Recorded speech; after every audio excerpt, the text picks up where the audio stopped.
the same screen. But Denning, even though we're not playing baseball tonight, home sweet home. Brad, I'm just happy to see your shining face. The last time we were this close together, you were hacking in my face and telling me that coronavirus was a fluke. It was not real. I was actually saying that, one of my dumber statements. But we are back from the depot here to get together. You know, baseball, the what's going on, the climate in our country and across the world right now is preventing us from playing baseball tonight. But the one thing COVID-19, the one thing the coronavirus cannot put a damper on is the excitement of Railroader fans, the excitement of fans across the American Association.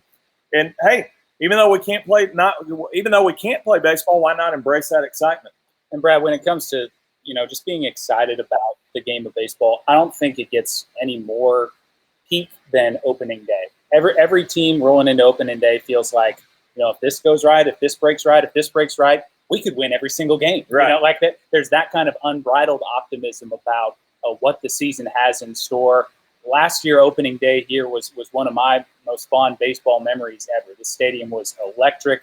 I was so looking forward to that again today. We're going to have to wait a little bit on that, but still, it's cool to kind of celebrate just the occasion of opening day. Well, as Railroader fans know, during the season on game days, we come to you live at 5 o'clock. We do it every game day, and we figured today should be no different. But because we can't bring you baseball tonight, we wanted to bring you something big. And we have never had the opportunity to speak with our commissioner before on RailTalk Live. We've had on him a couple of broadcasts, but you never got to see his bright, shiny face.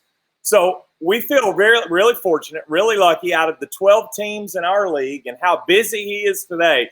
We locked him down. We said, Mr. Commissioner, not only do we want you on RailTalk Live, we want you on RailTalk Live right when we go on the air at 5 o'clock to speak to our fans, to speak to fans across the American Association. So without further ado, I give the warmest of welcomes to our commissioner as he comes on, Mr. Joshua Schaub with us today. Mr. Commissioner, welcome into RailTalk Live.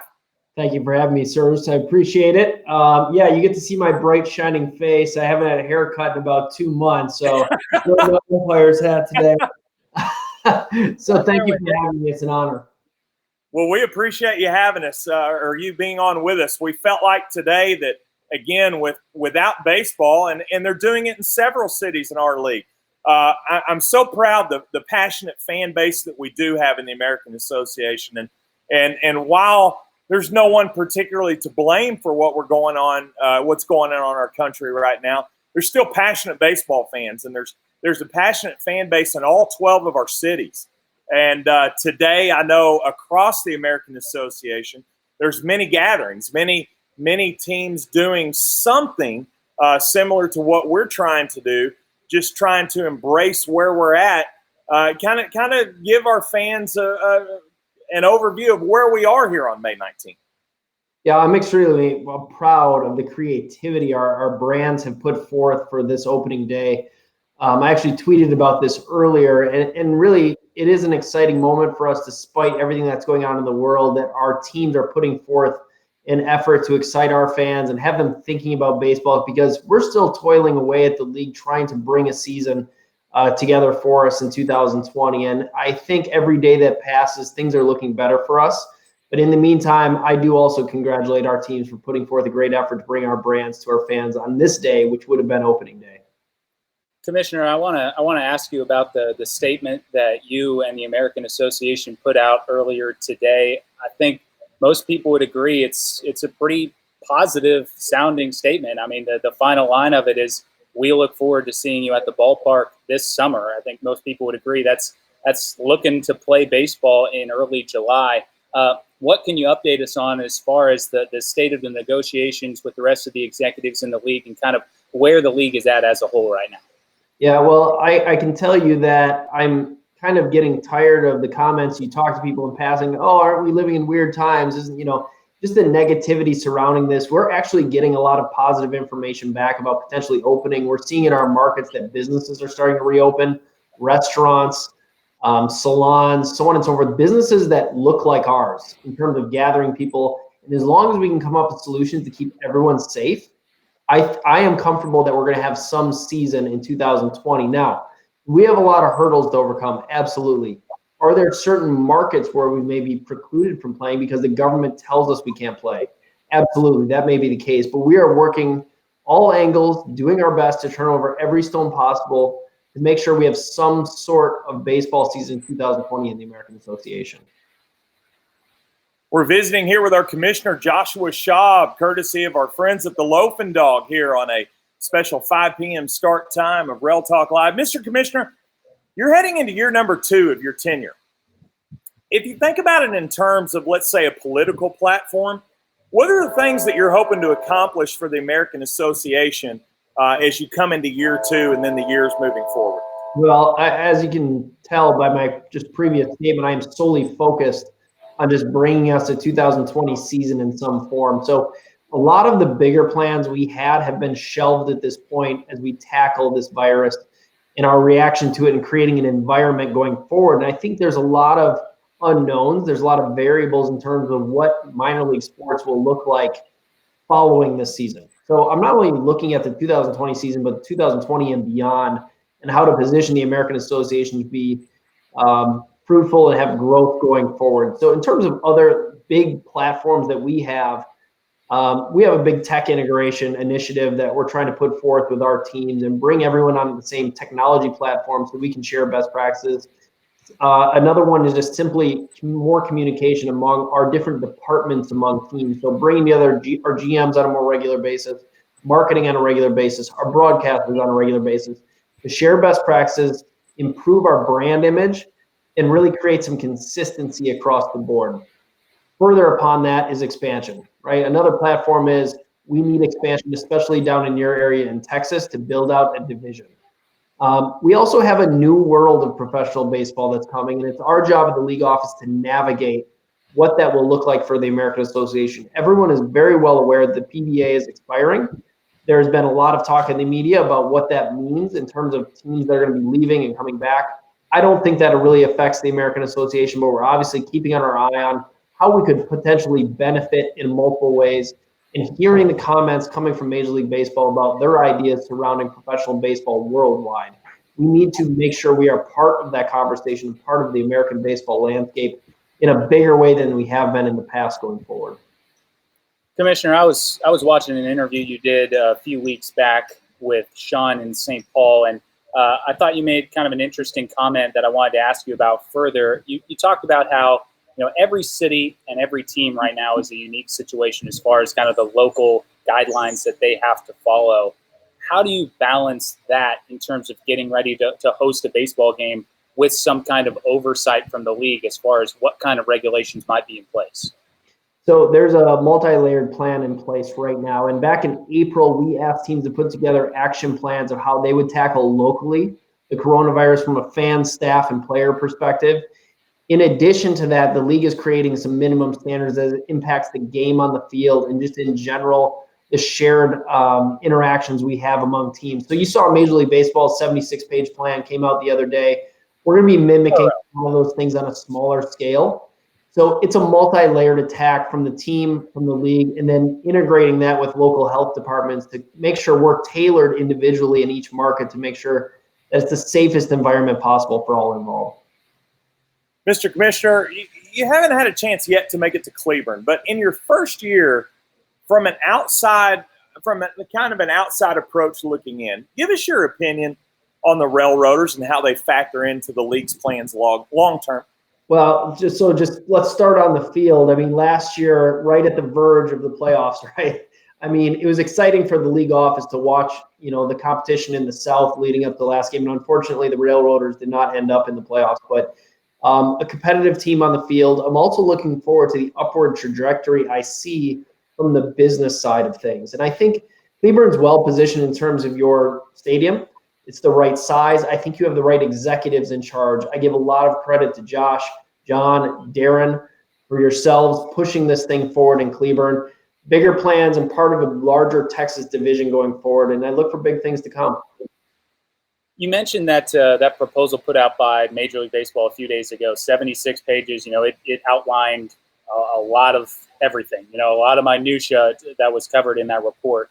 What did you make of all those details, and could we expect to see, the American Association come out with something similar if baseball is to be played? Yeah, you will, and we're going to adopt some of that. It won't always be consumer facing. Our public is not going to see all of our internal documents, I will say that. But we are going to have some similar practices that they're invoking at that level. Now, do I think they're actually going to put forth all of those ventures? I don't think so. I think what you're going to see from the players union, this is only my opinion that I'm sharing here, and I'm not gathering this from anywhere else.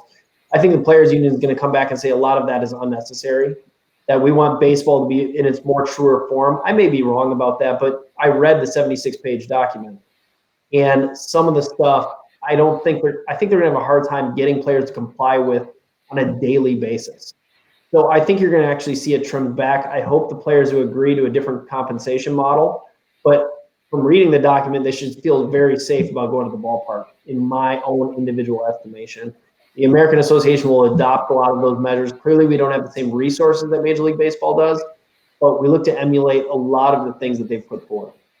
Did you read 76 pages, Brad? I did not read all 76. I didn't read it. I did not. Credit to you, Mr. Yes, sir. We're visiting here with Joshua Schaub, the Commissioner of the American Association, on a opening day edition of RailTalk Live. Mr. Commissioner, I want to ask you. You talked earlier about media platforms and technology being at the forefront of the league's plans. So I want to get your insight from a broadcasting perspective. I think one of the strengths of this league is the different broadcasters within our league. Many talents in all 12 cities. Under your leadership, one of the things that I've been a big fan of is the consistent push to let's accentuate our positives, and in the areas in which we can improve, let's take that go get 'em mentality to try to always be better each and every day in all facets of the game and what we do. Give me your insight and your perspective on the broadcast throughout the league, what we have done collectively in terms of brand awareness, and where you would like to see us go in the immediate future. So just in terms of what I've seen from broadcasts across the league, I'm impressed with a lot of them. There's some tremendous broadcasts, yours included. Things I would like to see is more consistency. I'd like to see more cameras. I'd like to see better quality cameras and visions. I mean, we swim upstream in a lot of respects in trying to gather eyeballs. We are not a major league sport, which everyone can access on any device. So if you want to watch the top level of professional baseball, people can tune in from everywhere. It's not what it used to be. So for us to gather eyeballs and pull eyeballs of baseball fans away from Major League Baseball, we need to be better. We need to be better and provide a better content, because people will flip us off in 30 seconds if the screen is fuzzy or the vision's fuzzy, or they just don't see it as a quality professional broadcast. So we need to be more consistent and just more production value put into our broadcast. That being said, things like this show and the shoulder content around our games is going to be critically important. I think we also need to give more insight and behind-the-scenes type footage, because we have that ability. I just touched on Major League Baseball's interaction with the Players Union. By no means would I say we'd be intrusive to our players, but I think our players would invite a little more behind-the-scenes type action than Major League Baseball players would, and I think we need to capitalize on that and give their fans the insight. I think in spring training of this year, Major League Baseball did a lot of mic'd up players to much applause across professional baseball and the fandom. I would like to see some of that instituted as well. The other thing the league has tried to put forth across multiple platforms, would be broadcasting, marketing, GM, is just more communication. We need to learn from each other about our best practices and what we do. So Brad, the stuff you do down in Cleburne, I want you to communicate that to Kansas City, Lincoln, so on and so forth. And so the league needs to do a better job of pushing that, along with league initiatives around branding. And we've talked about this at the broadcasting level, whereby a lot of our fans don't know they're at an American Association game when they show up, and that needs to change.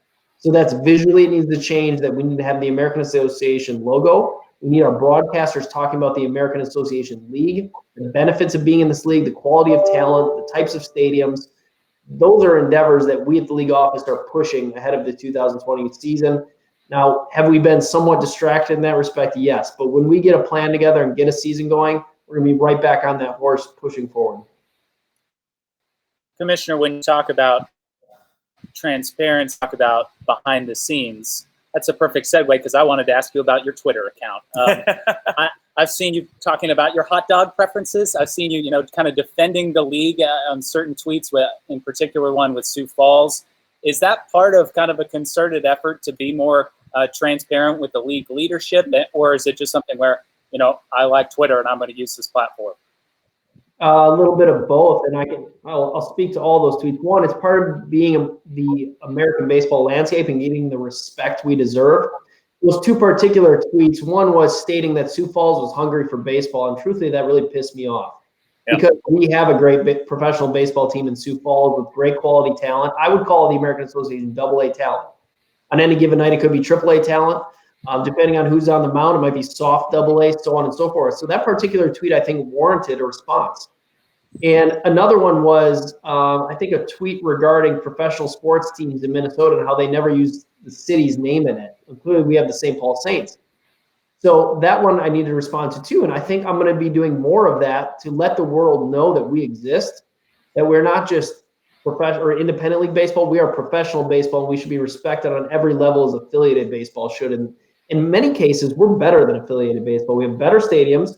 We have high quality talent than a lot of A-ball teams, high A teams, even some AA teams. So, and our brand, I think, is just as good. So yeah, you're going to see me out defending this league and promoting this league on Twitter and every other social media platform there is. I absolutely love it. Hot takes from our commissioner right here on RailTalk Live. Get the commission verified. Yes. Start the movement. Yes, I want the blue check mark. Blue check mark. Absolutely. All right, Mr. Commissioner, last question we're going to let you run.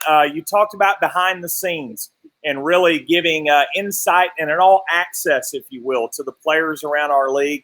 And I couldn't agree more, and I'm so glad you said it because it's a perfect segue into our final question for you tonight. With all our guests, we like to conclude with a segment we like to call a la carte, and we like to step away from the game, and we like to give our viewers an insight of the personality of whomever we're talking to, and give them a little bit of what Joshua Schaub is like away from baseball. So I've got 3 very simple questions for you. You only get 5 seconds to answer each one, so it's got to be whatever comes right off the top of the dome. Mr. Commissioner, are you ready? I'm ready. Question number 1: If we're gonna walk into your home on a random night and the television is on, what could we expect to see on the television of Joshua Schaub? Baseball or the news? Okay. Question number 2: If you could only eat one thing for the rest of your life, there's one thing on the plate of Joshua Schaub, what are you eating? Pepperoni pizza. I like that answer. Specific. Most people just say pizza. He got the topping as well. I like thin crust, regular crust, pan crust. Pan crust. Unbelievable. That's too many carbs. That's a bad decision. That's going to come back and bite you. The fire's hot enough, you can burn anything. So there you go. All right. And our final question for you, Mr. Commissioner, is simply this. If you could take a vacation today, you could go anywhere in the world for a week. Where are you going? And now here's the other part to this question. 4 questions. No, it's one other question. You have to take someone in this league with you. One person, someone within the American Association with you. Where are you going? Who are you taking? Well, I can't take an owner. I can't pick one owner because that'll tick off 11 other owners. Sure. So any person in this league, I will take an umpire. I'll take the umpire of the year. Okay. Because that's my team, right? The umpire is my team, and so I can do that. And Josh Buchholz is also going to be upset with me. I didn't pick him. Buchholz has already texted me. He wants you to call him. He's angry. Yeah. Truthfully, I would go to my hometown, Minocqua, Wisconsin, someplace I could entertain.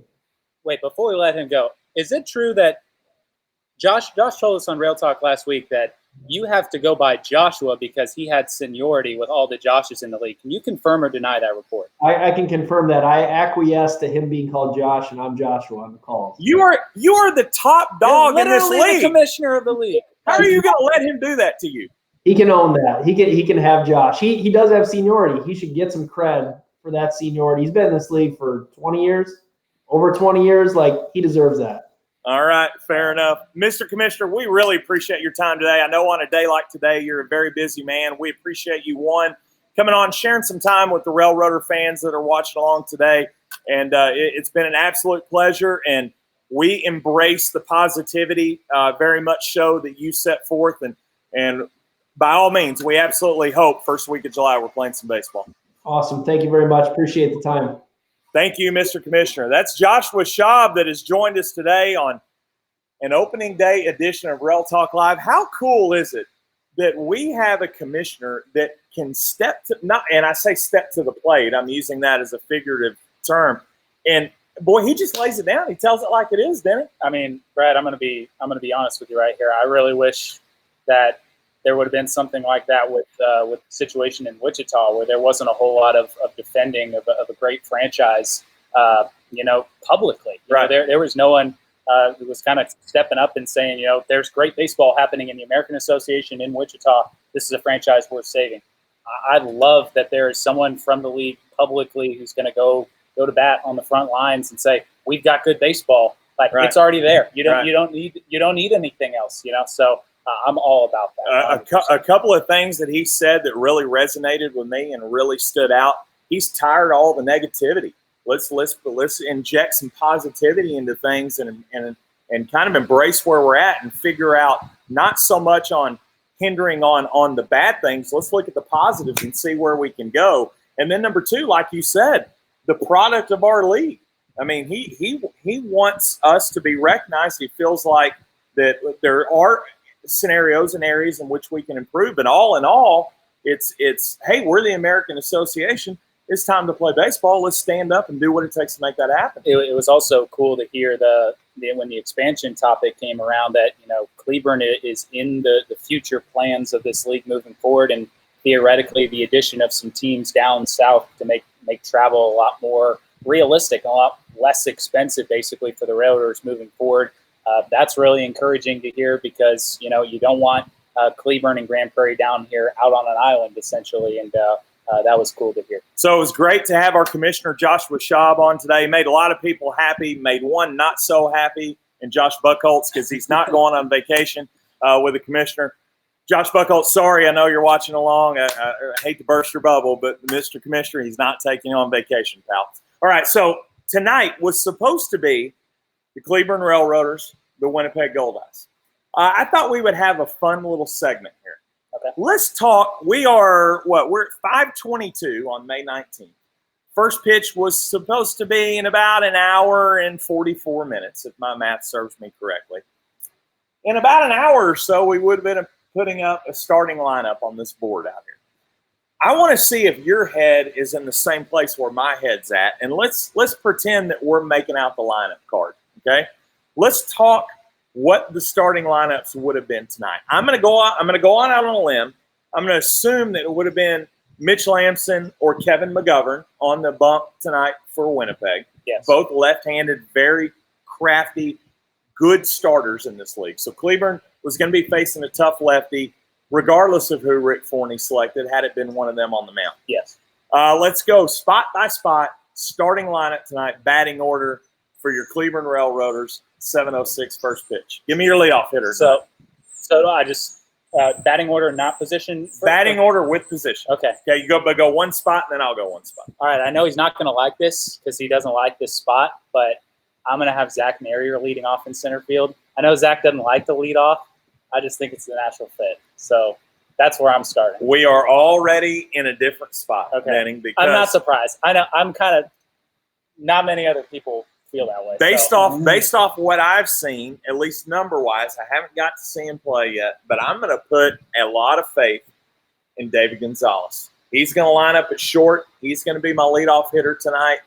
I'm going to do some things that you'll see in a minute in the middle of the order that might also surprise you a little bit, but I'm going to have Gonzalez at short setting the table up top. Okay.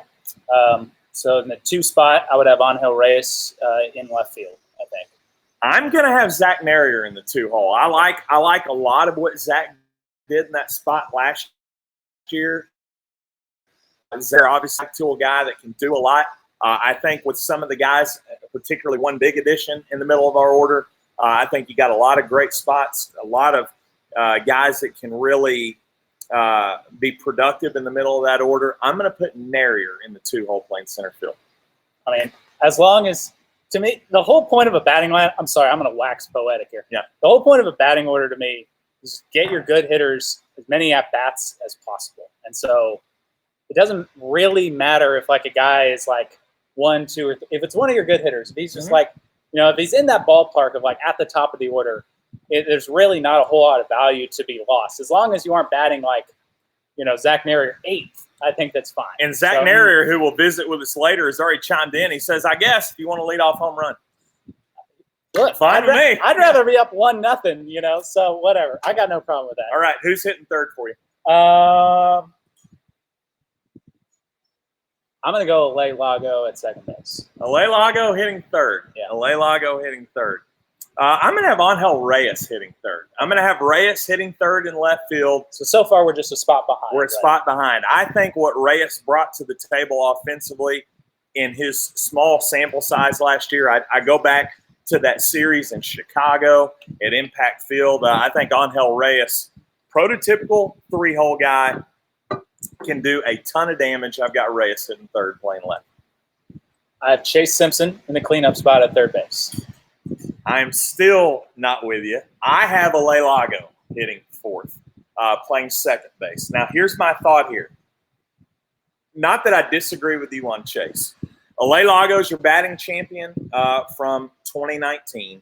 I think Lago, again, one of those 5-tool guys can do a lot. What you and I were able to see him do, and I understand it was a home run derby, but what you and I were able to see him do from literally 10 feet away in St. Paul is something that really is in the forefront of my frontal lobe here.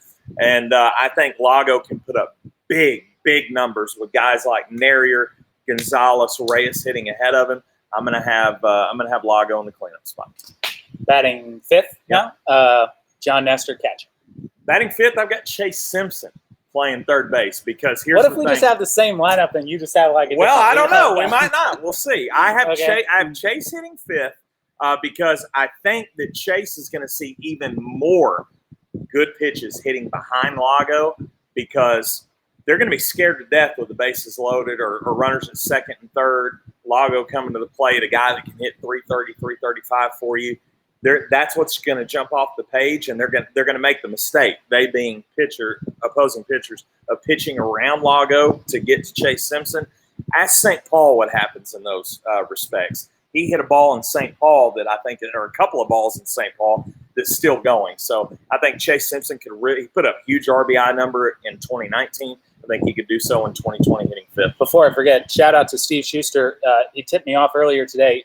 Chase Simpson's RBI total last year was actually the most RBI by a switch hitter in the American Association ever. I never even thought about that. Like you just think like all-time RBI, but you don't ever break it down by like handedness. Most RBI by a switch hitter in league history. Doesn't surprise me a bit. Yeah. He had an incredible year. Okay, hitting sixth for you. Sixth, I'll have designated hitter Blake Grant Parks. I will also have designated hitter. No, I'm sorry. No, I will not. I will have catcher John Nestor. Okay. Catcher John Nestor hitting sixth. Again, 2 through 6 for me, interchangeable. Like you could literally put him anywhere. You could slot him anywhere. If one guy's hotter, you slide him up a spot. John Nestor did some incredible things, hitting fourth, hitting fifth a year ago. Once he got back and healthy, sky was the limit for him. I expect nothing different in 2020. I would have John Nestor hitting sixth. Now hitting seventh. Seventh, I would have first baseman Grant Buck. I am also going to have first baseman Grant Buck hitting seventh. Now here's what I'm really looking forward to in 2020 with Grant Buck.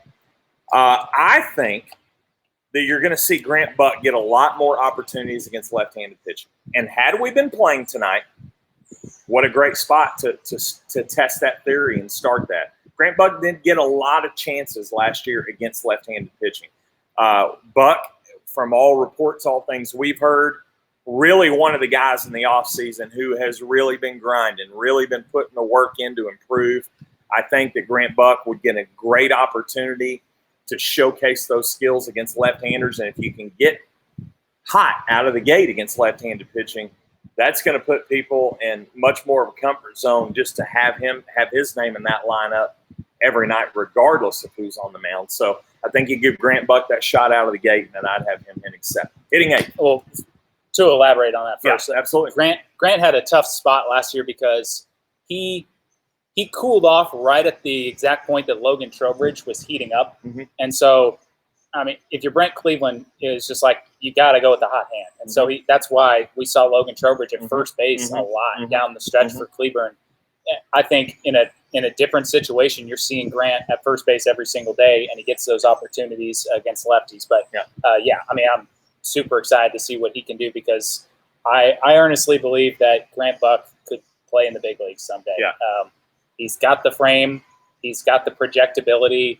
He's got a great swing. Yeah. Like there's nothing. He doesn't check. There's no box that he doesn't check Right. when you're looking for like a big league first baseman. Yeah. He just has to grow into that power. He knows that. The ceiling is very, very high for Grant Buck, and 2020 could be a real big year for him. So we're on to 8. Yeah, we're hitting 8. Yeah.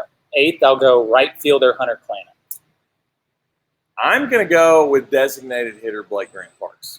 I think BGP is an interesting name because BGP could do a lot. He could be, in some respects, the Logan Trowbridge of 2019. He can catch. He can pitch. He can pitch. He can play the outfield. We've seen him play third base. We've seen him play first base. He's done a lot. Where does he fit defensively? What role does he fit on this team? I think time will tell. I think he could end up being a Trowbridge. But I think what is going to be big for BGP is the bat. Everyone knows what he can do with the stick. Rockland saw it in 2019. Big reason why he's back here in Cleburne in 2020. So I think you're going to see his name on the lineup card often. But I think he could be a Logan Trowbridge in every day that you look on the lineup card, you could see BGP in a different spot. And I don't mean just defensively. I mean batting order, I think you could see him do a lot of things. So to round it out, then I'll go David Gonzalez batting 9th at shortstop. And I'm going to go Hunter Clannon in right field batting 9th. Hunter, and again, if you just think of it, to me, it's almost insane to say Hunter Clannon hitting 9th to me.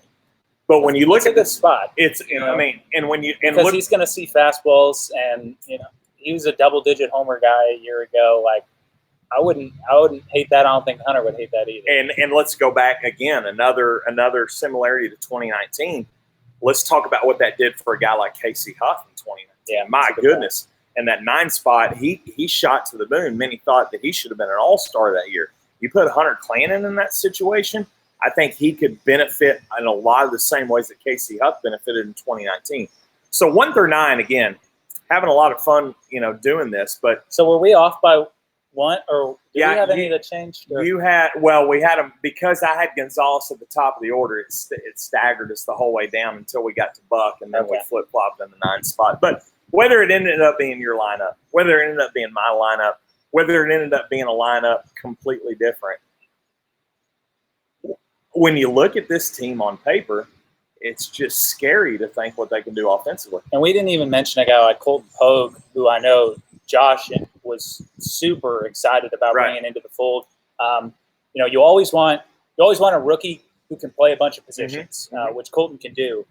But who's to say, if he comes into spring training and he gets the cover off the ball, he's going to find his way in the I lineup. could see him playing, starting in the infield. Michael Hill, same way. I mean, there's so much talent on this team that whoever comes in and just takes command with the bat, that's the makeup of this team. You're going to find your name on the lineup card. Again, going back, drawing similarities to 2019, very similar to what Logan Trowbridge did. He forced his way into the lineup every night.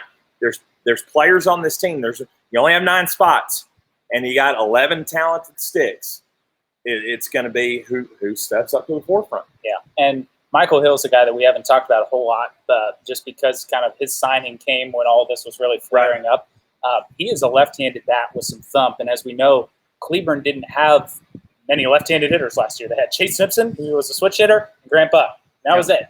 And so you figure if Cleburne's going to play the platoons, that Michael Hill was going to get a lot of at-bats, whether it was, say Blake is catching for John, who's getting a day off. So now the DH spot opens up. Michael slides in right there.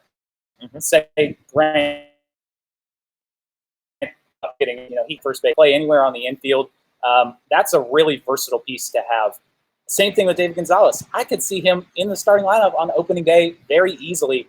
Cleburne does have a surplus of LS4s, and David Gonzalez is an LS4, and so to me, he's a guy who would have to really win his spot heading into camp. So a lot of questions, but a lot of excitement in a lot of different areas. And look at these cars. Before we're going to get into pitching, and we're going to bring on someone who knows a little bit about pitching here in a second. But before we do that, for those of you that are in the area in Cleburne, remember, if you saw it on our social media, giving away free T-shirts. And when we look at these cars out here and the folks that are lining up, as I'm going to wave to all of them, they're getting their free T-shirts today. Come on out to the stadium. If you're by the depot, we've got folks out front. Denning and I are obviously bringing you the broadcast here from the concourse, but right out front, we've got Spike out front. We've got some folks giving some T-shirts. I see a number of Railroader fans and cars coming by. Those cars have been just constant. It's like the Indianapolis Motor Speedway here. They're just boom, coming through. So come out and pick up your free T-shirt, courtesy of Mallory Printing. Where would you rather be than the ballpark on opening day? I might sit here all night. I mean, really, I'm gonna park my butt in one of these seats, and I'm gonna pretend that baseball is. Maybe we'll just broadcast and make it like Field of Dreams. We'll just pretend a game's Did they have a fully loaded 2500 HD on the field in Field of Dreams? They did not. Okay. We do here though. Shout out to our friends at Classic of Cleburne for this sweet new ride, which I'm failing to circle here. Yeah. Hold on. Yeah. I'm gonna purchase that and go home in it. I'm gonna need a race. John Junker, I need your wallet. But yeah, what a beautiful truck out here, man. That's starting for the Railroaders on the mound, opening day. Yeah, that truck, that beautiful truck. We got to talk pitching.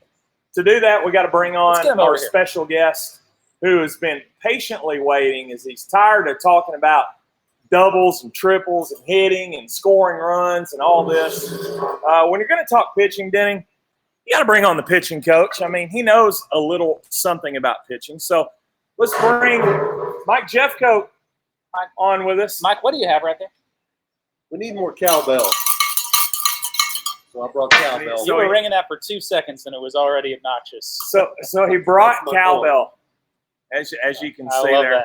The great pitching coach of the Cleburne Railroaders, Mike Jeffcoat, joins us. We were supposed to be playing baseball today. Yeah, it's kind of sad. I'm still wiping tears away. Yeah. But hopefully we'll get some baseball. You never know. 4 years over. Summer's over. We're hoping so. We're hoping the first week of July. Let's pretend we were playing baseball tonight.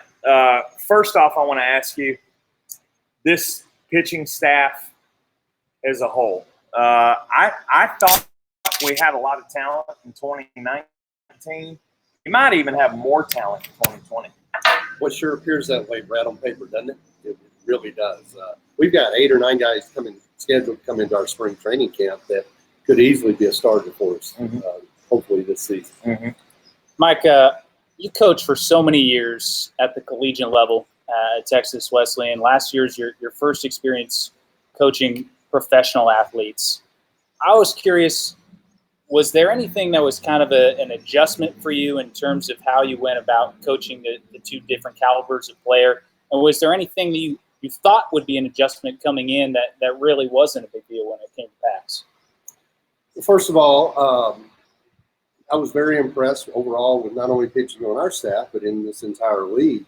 Quite honestly, it was better than what I expected. I had seen some independent minor league baseball, but again, I was very impressed with the pitching staff. You know, I thought my job last year was to come in and evaluate guys and kind of let them struggle a little bit, let them make their mistakes. And then, and I learned this from pitching coaches back when I played, you let them come to you, then they're more willing to listen to you and make the adjustments. And I was able to help some guys and make some adjustments and improve, on the second half of the season. I want to ask you about a pitcher in particular, and a pitcher that, had we been playing baseball tonight, if I'm a betting man, and I am a betting man, I think could have had a very good chance of having the baseball out here in the first inning start tonight, and that's Jesus Sanchez. Sanchez was a guy in 2018, before your regime came on board, that was utilized in a different way. Came out of the bullpen.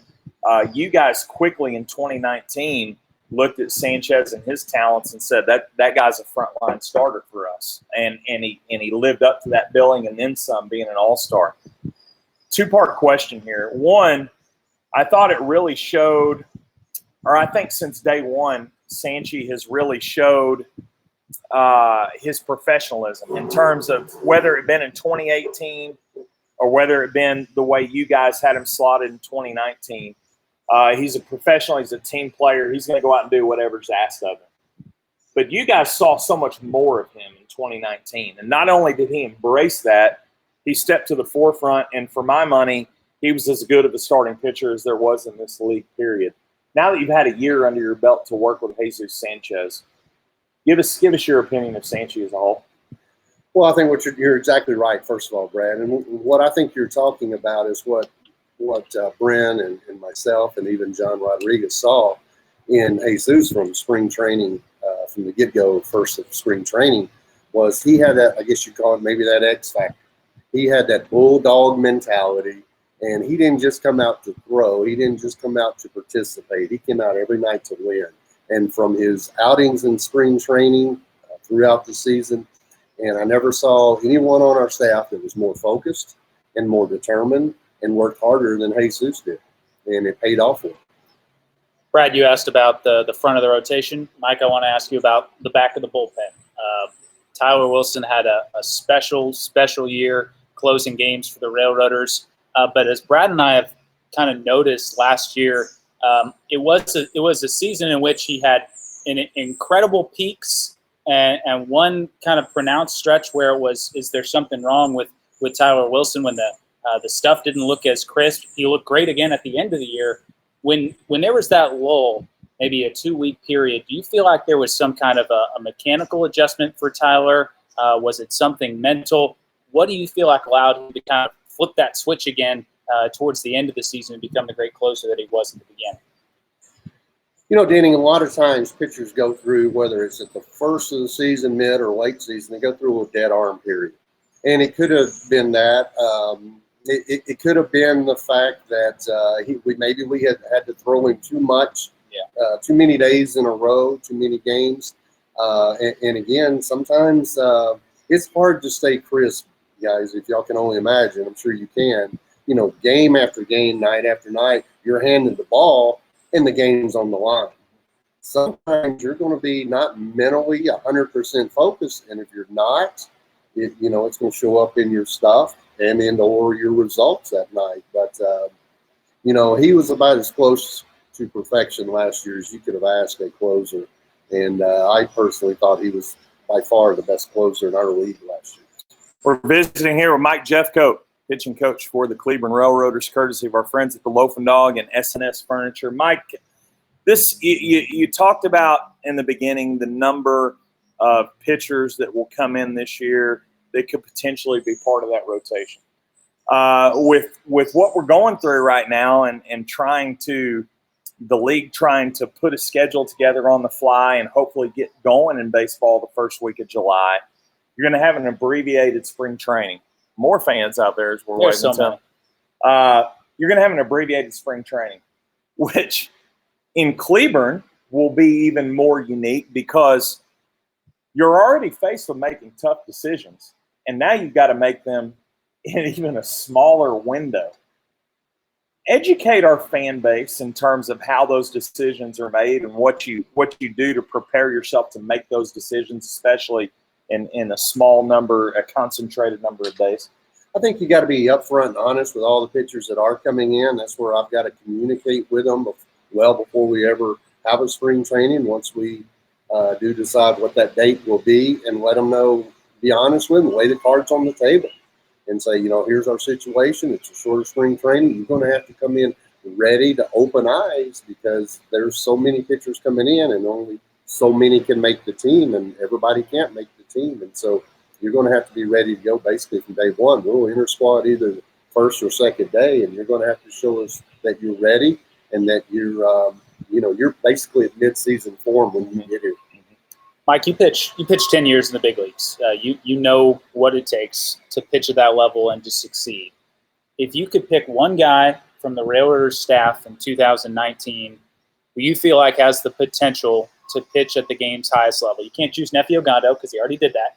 One guy from the pitching staff last year who you feel like has it in them, if everything clicks, to be a Major League Baseball player. Yeah, that's a tough. It's a good question, Danny, but that's a tough question. I don't want to hurt anybody's feelings. I'm holding your feet to the fire. You got to give me a name. Well, I'm gonna have to be kind of a little bit of a politician here. I mean, there's certainly at least 3, 4, 5 guys on our staff last year that, quite honestly, I was disappointed that somebody didn't come and buy the contract, and I thought they deserved it. Guys from the 2 guys we've already mentioned. There were some other guys, and a kind of a dark horse there could be somebody like a Brian Salcedo. He had the type of stuff. If he can figure it out and pitch consistently, then he's got a chance. But gosh, we had 3 or 4 starters last year that I think could still conceivably pitch in the big leagues, along with not only Tyler Wilson. Cruz last year, when he's healthy, he's got electrifying stuff. Yeah. So there was 3 or 4 guys on that staff that easily, I was just almost shocked that somebody would come by the contract, put them in the minor league affiliated team at the AA or AAA, and see if how they would respond there. Let me ask him a follow up then. If he was going to give me a couple names, then I'll phrase it this way: if there was one pitcher, then maybe who you were most proud of their development from the beginning of the season, or from whenever the Railroaders signed him till the end of the year. One guy who you feel like took the biggest stride forward as a pitcher. Gosh, again, being a pretty tough question. I would still have to say Jesus Sanchez, although we know he's had some success in the past. But to put up the numbers he did consistently throughout the year, and I think he really developed a lot of confidence and a lot of that bulldog mentality that it takes to pitch every 5th night at the professional level. And then again, you can't overlook Tyler Wilson, because to save 24 games last year, and I think maybe he blew 1 or 2, and quite honestly, one of those was probably my fault. We got into an extra inning game, if y'all will remember, in Kansas City. And Brent and I thought he had thrown some pitches, and the inning kind of ended a little quicker. We weren't expecting to tie it up, and we had to throw him out there without basically any warm-up pitches, and that was probably his worst game all year. And again, I'll take the fault for that one. Mike, you've been a part of a lot of clubhouses as a player, as a coach, as a pitching coach. One of the things that I really enjoyed being able to see from afar in 2019, the makeup of our clubhouse here in Cleburne. You were the pitching coach. John Rodriguez was the hitting coach. Yet the both of you had certain influences at the other's position, meaning a lot of times I would see J-Rod either firing up our pitchers or doing something from the mental component, the mental side of things, to try to really fire them up or charge them up. And I would see you do the same with some of our hitters. Tell our fans that might not know just the makeup of that clubhouse and how you guys really, not just as a coaching staff, but also the team together. At least from where I sat, being with you guys every night, it really truly seemed like one unit. It did. That was one of the things I was most impressed about our team, was that we had a clubhouse that was pulling together. We were all in it together. We were, one direction, trying to win every night. We had a group of guys that had great attitudes. And you're exactly right, Brad. There were things that maybe I would overlook or just assume the guys knew, and John would remind some of our pitchers certain things. And occasionally I would pick up on something. I'd go and talk to a hitter. Hey, you consider this or that, or watch for this and that on this pitcher that you're facing. And, all the games that John and I played at the highest level, man, you pick up on so many things because the game is so magnified at that level. And, you've got to consistently perform night after night, or there's people, right behind you wanting to take your spot. Sure. And I'll be the first to admit I didn't have an overabundance of talent. I was left-handed. I could throw strikes and get a breaking ball for strikes. And if you can do that, you got a chance to pitch at the big league level. And, I think John's the same way. He scratched and clawed to get to the big leagues and stay as long as he did. And, man, when the game's magnified at that level, you start picking up things that you don't notice when you're maybe in your early or even mid-20s. I can honestly say I think I learned a lot truly about the game, the inner side of the game, inner parts of the game, towards maybe my last 2 or 3 years in the big league. Mike, you and your wife Elaine moved to Godley, and it seems like you've really made an effort to become a part of the Johnson County community. I want to ask you, what was it about the opportunity with the Railroaders that made it seem like this was the right fit for you personally? Well, I'd always wanted to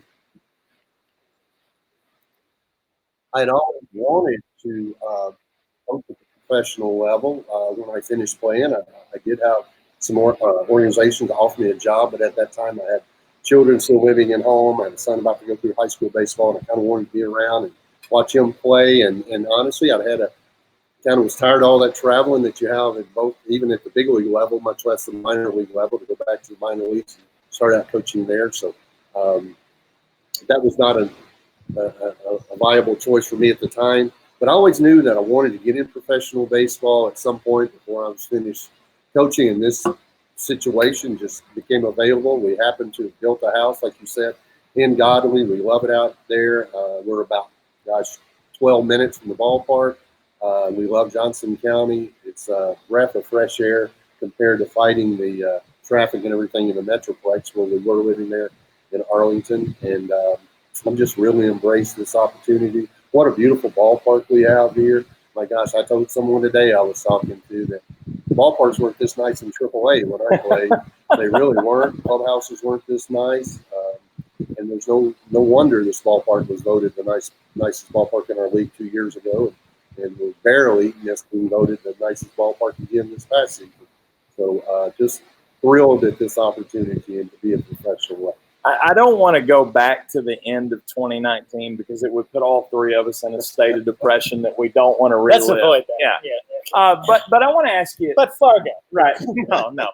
But I do want to ask 2019 as a whole for you. Your first year here with the Railroaders as the pitching coach. If you had to pick one thing or one memory or one certain time, what about 2019 will stand out to you the most?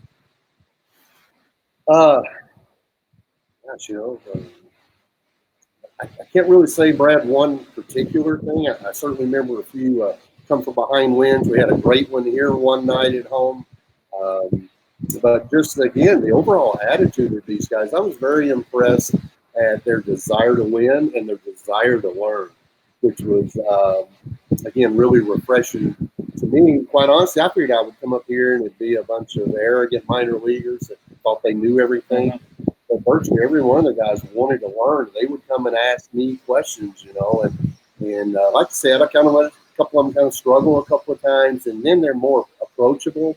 But for the most part, hitters and pitchers, man, they have a burning desire. I think these guys really want to play at the next level and try to get to the big leagues. I thought they had a much better attitude than college players who I had just finished coaching, and more of a burning desire to learn and win. Mike kind of brought up an interesting point there that I've always kind of held as a personal belief, but I'm curious to get your thoughts on it. I've always felt like in independent baseball, one of the great things about, that clubhouse culture that Brad talked about, you kind of check your ego at the door. You don't really have a first rounder who just signed for $5 million coming in who thinks that he's going to set the world on fire. If you're in independent baseball, you're having to scrap. You're having to fight every rung up the ladder. And I see guys who have a much greater appreciation for the game of baseball as a whole. Do you feel like that was kind of the case that there wasn't a whole lot of ego when it came to the Railroaders last year? I really do. Getting great points. I think it's more like the old grassroots minor league baseball. And I was talking again to a friend of mine today, and I was telling the refreshing thing about this independent baseball, you don't have anybody up in the front office at the major league level telling you got to play this guy and you got to bat him in this position, or you got to throw this guy in this amount of innings to win. You managed to win. You're trying to win here rather than so much develop. Yeah. Sure, we want to help these guys develop and get them another shot or get them a shot at organized baseball, and hopefully they get up all the way to the big leagues. But that desire to understand the game, that it's about winning. That solves a lot of problems. Winning.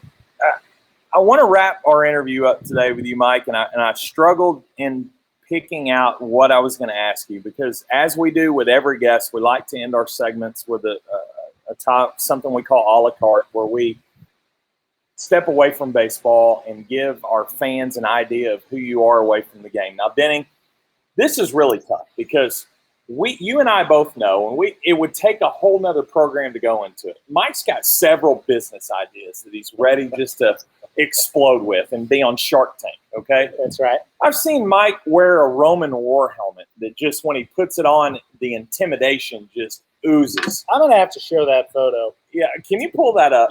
Go ahead. Okay, go ahead. So there was that. There have been numerous things on our bus trips, and bus trips are kind of like Vegas. What happens on the bus, the things we laugh about on the bus stays on the bus. So I couldn't go there, but I wanted to. But that one time. But there's that one time, right? But I wanted our fans to understand the level of humor that Mike Jeffcoat has in him, because he's a really funny guy. He can talk. He can be serious with you. He can talk baseball. That's a leader right there. He can put on. He can look. Just look at that. Yeah, you guys see this? I don't know if you can see this. It's kind of dark. We'll put it up on. Put it up on the page We're gonna share for those that can't That's see it. Mike in a Roman war helmet. It was quite impressive. But Mike, you have a sense of humor in you. So I thought that, and you don't run away from questions. So I'm going to ask you a controversial question about a couple of folks in our organization. And this is going to be one of those spots where you just have to pick a side. You have to pick one person, and you have to pick the other. Now, Mike hasn't done that the entire show, but you expect him to right. just, I do expect him to do it here, because you talked about egos earlier. Now we're going to talk about a couple of egos.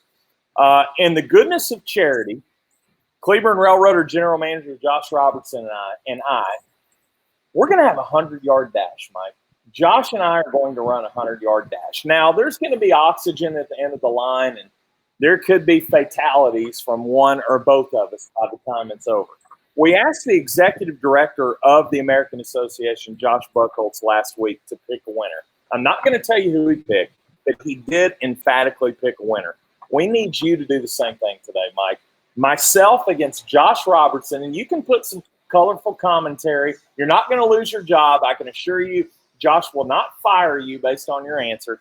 And I know you got some jokes to crack in there, so throw those in as well. But I need you to answer. Who wins a 100-yard dash between myself and Josh Robertson?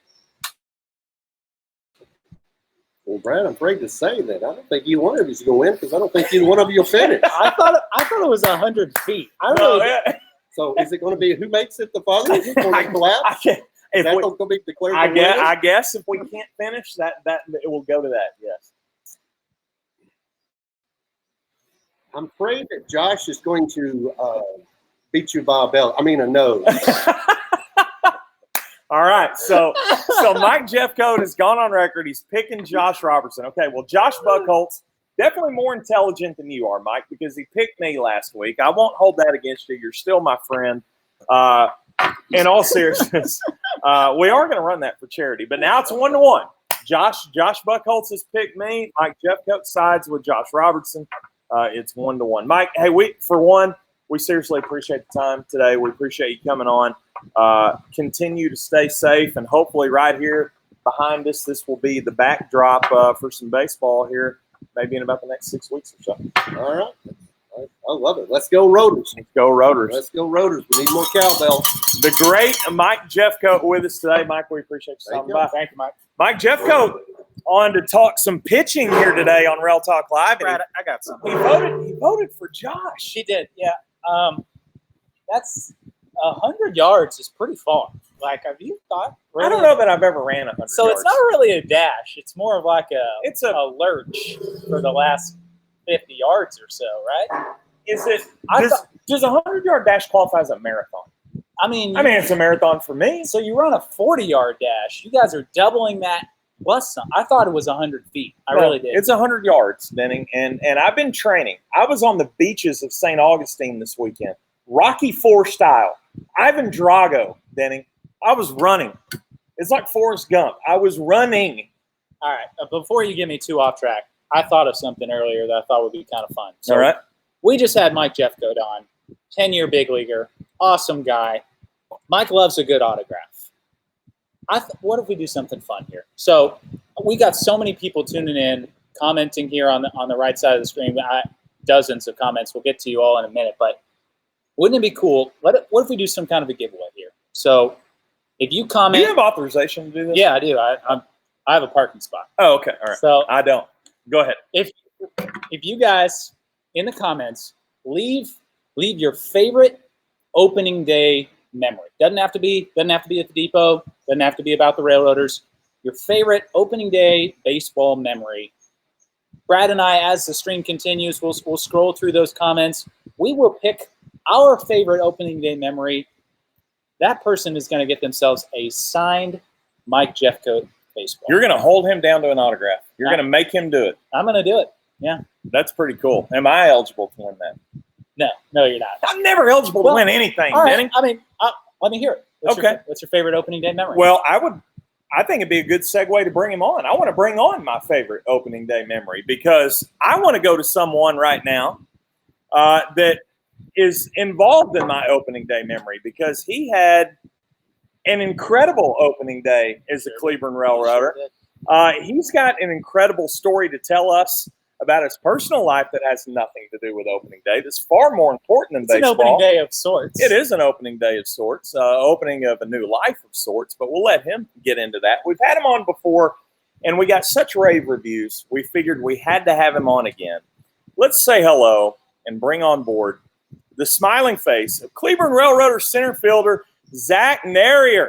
Zach Nehrir in the house. Zach, what is going on in your world, my friend? What's going on, guys? Can you hear me all right? We can hear you great, loud and clear. Great. Beautiful. Hey, I want a Mike Jeffcoat autograph. Can I get in on that? Zach, what's your favorite opening day memory?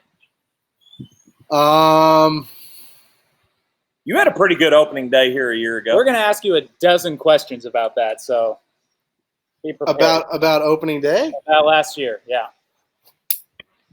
I mean, getting the win, having personal success is always great, but I mean, we got all the about team the win. dub, right? We started off the season right, and unfortunately, that momentum didn't carry us all the way to the playoffs. But no, it was a good opening day for sure. The fire was a nice touch too, so that was pretty cool.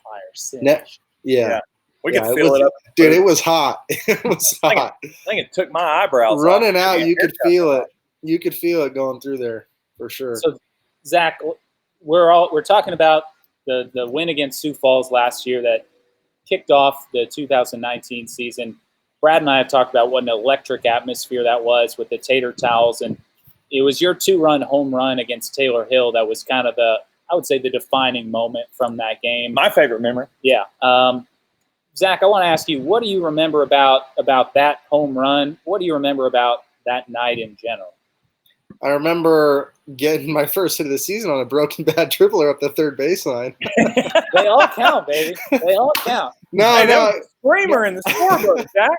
No, it was great. I mean, that's baseball. You know what I mean? Like right there, broken bat on the hands. You know what I mean? My knuckles are at home plate, running hard, get through first base, have a sigh of relief. You know, you might be a little tense. Then my, third, fourth at bat, I got relaxed, got the pitch I was looking for. I was actually able to get the barrel there on that one. So then I was able to connect for that 2-run home run. So, no, it was a great opening night. It was a lot of fun. And, yeah, I miss playing. I wish we were doing it today. Hey, speaking of today, Denning and I went over our mock fantasy lineups for tonight. We're about an hour and 2 minutes away from what would have been first pitch. Denning had you in the leadoff spot tonight. I had you in the 2-hole.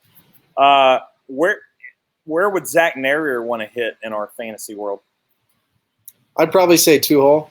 And I know Denning said I don't like the 2-hole. I'm not as comfortable there, I guess I would say. But I could hit or in the leadoff spot. I'm sorry, but I could hit leadoff. I did it. I did it in college, multiple years.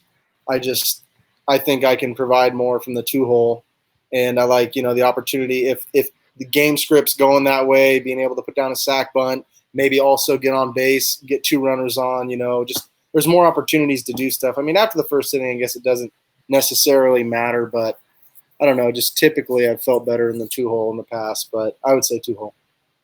Zach, Opening night last night was the start of a pretty ridiculous hot stretch for you to begin the year in 2019. You had a 10-game hitting streak right off the bat. You had 6 extra base hits during that run. I know personally you're the kind of guy who's constantly evaluating your swing, evaluating your approach at the plate. How important was it for you to get off to that hot start, just to know that everything is kind of where it needs to be as far as your swing and your approach goes? It's huge. It's a big affirmation to all the work you've done over the offseason. So, I mean, I've also been the guy who starts off incredibly slow, and you don't want to be in that rut trying to fight your way back, because then you end up putting more pressure on yourself. Trying to get, to a spot where you feel like you're contributing on an everyday basis and you're actually helping the team win, instead of like, okay, I've already, I can relax now. I've already got some hits. I'm feeling good. All the work I've been doing, I'm in a good spot. I know where I need to be, and now I can just let myself relax and play.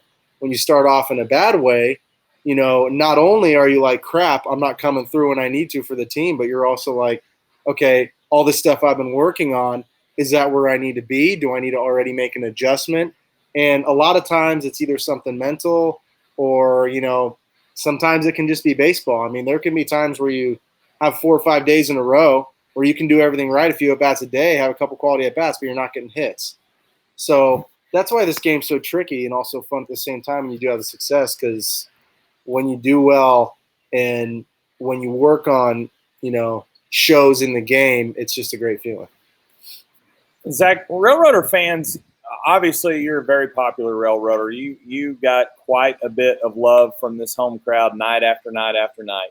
But for those that watch you from afar, that don't know you like Denning and I do, you're a pretty even keel guy. There's never too many high highs or low lows. Nights where you would just kill it at the plate. Often I would talk to you after a game, and you'd just be, you wouldn't be not by no means gloating on yourself. And on nights where you had it tough, you weren't in the dumps. It was, we'll get back up on the horse tomorrow, get back after it tomorrow. Talk about that mental approach and that mental process so fans can understand what the 100-game grind is like. Well, I mean, there's definitely a couple different aspects of it. So, like you're saying, there's the whole, individual basis. So I got to carry myself in a certain way, and I can't get too high, can't get too low, kind of like you said. And guys I've talked to that have played at the highest level, guys that I've talked to that haven't played at the highest level, but they've been better at carrying themselves in a professional manner like that, they'll say the same thing. Don't get too high, don't get too low. Now, like in life, like in baseball, when something bad happens or you're not doing something right or you're not having success in something, you hear all those negative thoughts start creeping to your head, right? In anything. So it's almost the trick of getting good at telling yourself, all right, it's okay.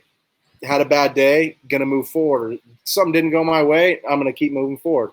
You have a great day, enjoy that moment, but, pride will come back to bite you in the butt real quick. The second you think you got everything figured out, especially in baseball, you're going to get humbled real quick because it's the hardest game there is. So you got to keep that, daily grind, modest. Got to know I got to put this amount of work in. I got to do everything I need to do, whether it's watching film on the pitcher every single night, no matter if I have a 5 or 6 or 12-game hitting streak and feel good. If you stop doing those things, you're going to start struggling, So I don't know. It's harder to do it, obviously when your team's losing and you're not playing well, but getting down in the dumps and putting more pressure on yourself is not going to help the situation. So it's important to just try and stay positive and keep it going. And when you do get high, stay professional, stay humble, and keep moving forward. But we had a good group last year, and I can't wait. I know I heard you guys talking to the commissioner. I really hope we're playing later this summer, and it looks like there's a big possibility that can happen. I can't wait to get this group together because I think in the clubhouse, on the field, we're going to gel, and it's going to be nice. We're going to have a good vibe, bus, clubhouse, on the field. I think it's going to be good. Zach, I'm going to ask you a very specific question. I asked Mike this specific questions. He wouldn't give specific answers. I'm hoping you could be a little different. That home run on opening night got me thinking. So it came against a former major leaguer in Taylor Hill. You had a lot of success against former major leaguers last year. You got extra base hits against guys like Nick Tepesh and Carlos Zambrano and DJ Snelton and Casey Crosby. It got me thinking, who was the toughest arm that you saw in the American Association last year? A guy who, either he was just nasty or he just had your number or whatever it may be. Who was the pitcher who, when he was on the mound, you were like, oh, I do not want to see this guy? Well, of course, it was one of the Sioux City Explorers. His name's escaping me right now. Describe him. We'll get there. You're going to have to help me. Right or left-handed? The right-handed. Had a disgusting changeup. Starter. Disgusting changeup. Taylor Jordan? I think Taylor Jordan. Yeah. That sounds familiar. It was one of those Sioux City Explorer starters. I mean, they always have good arms. And one of their guys, dude, I could not see his changeup. For whatever reason. Maybe. I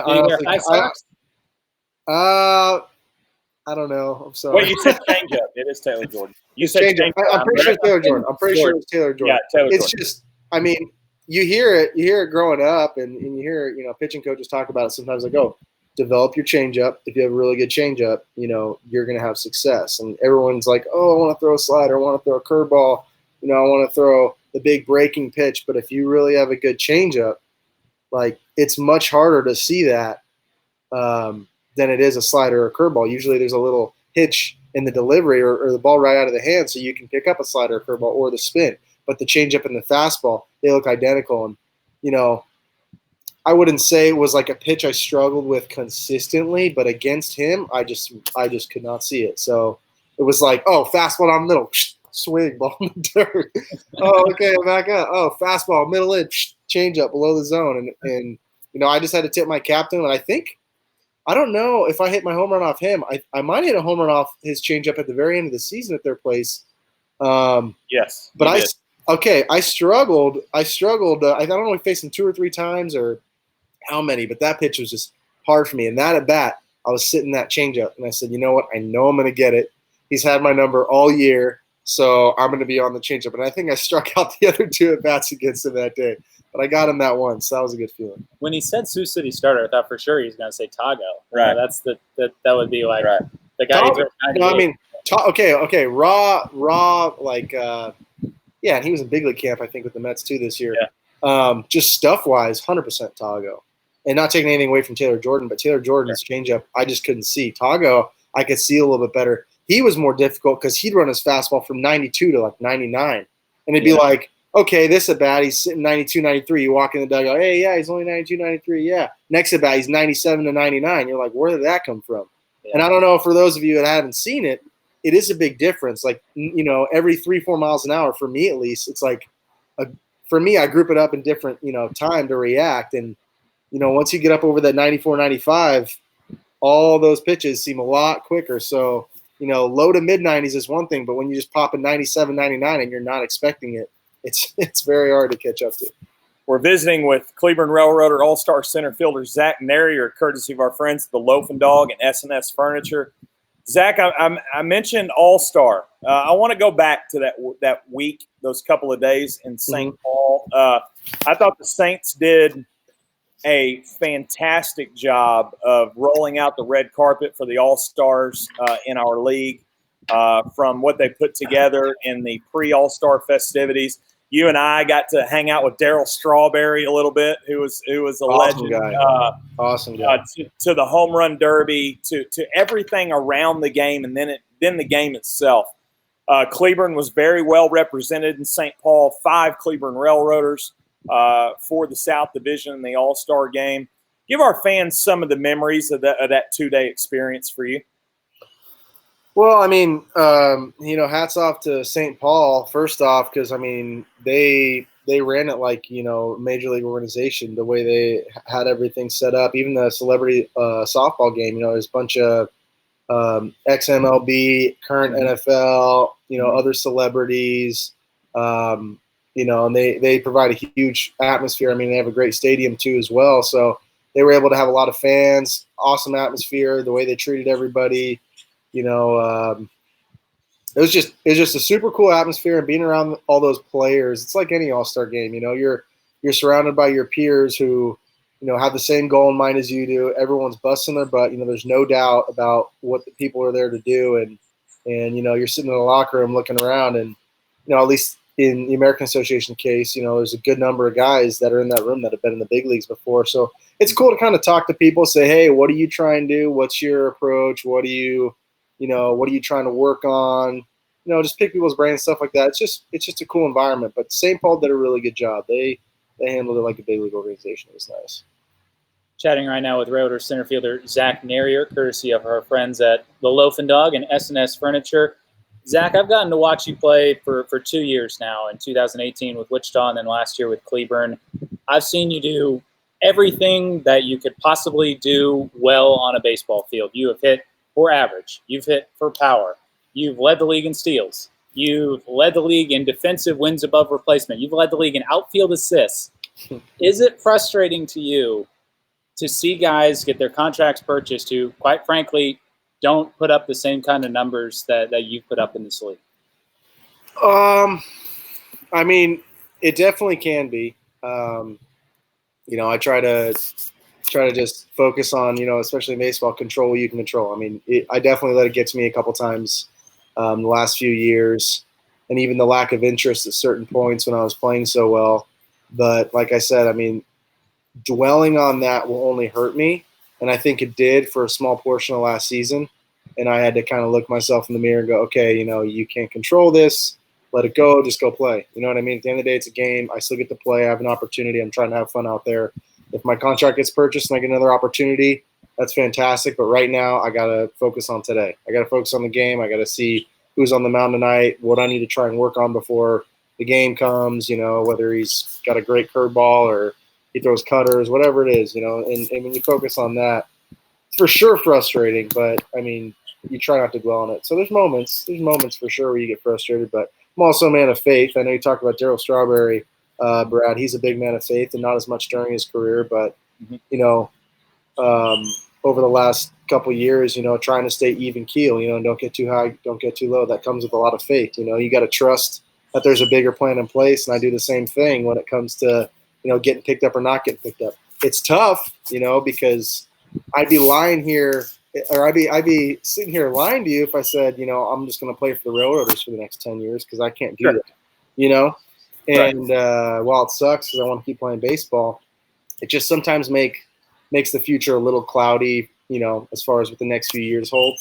So that can get frustrating sometimes. But like I said, just got to have faith, Frankly, we don't want players who want to be here for 10 years. No, we want guys who want to get to the next level. That's the whole point. So don't have a problem with that response at all. Zach, you talked about bigger picture. Let's talk bigger picture for Zach Nehrir for a minute. Rather than the ho-hum question that Denning asked you there, I'm gonna ask you a little something more positive, a little uplifting.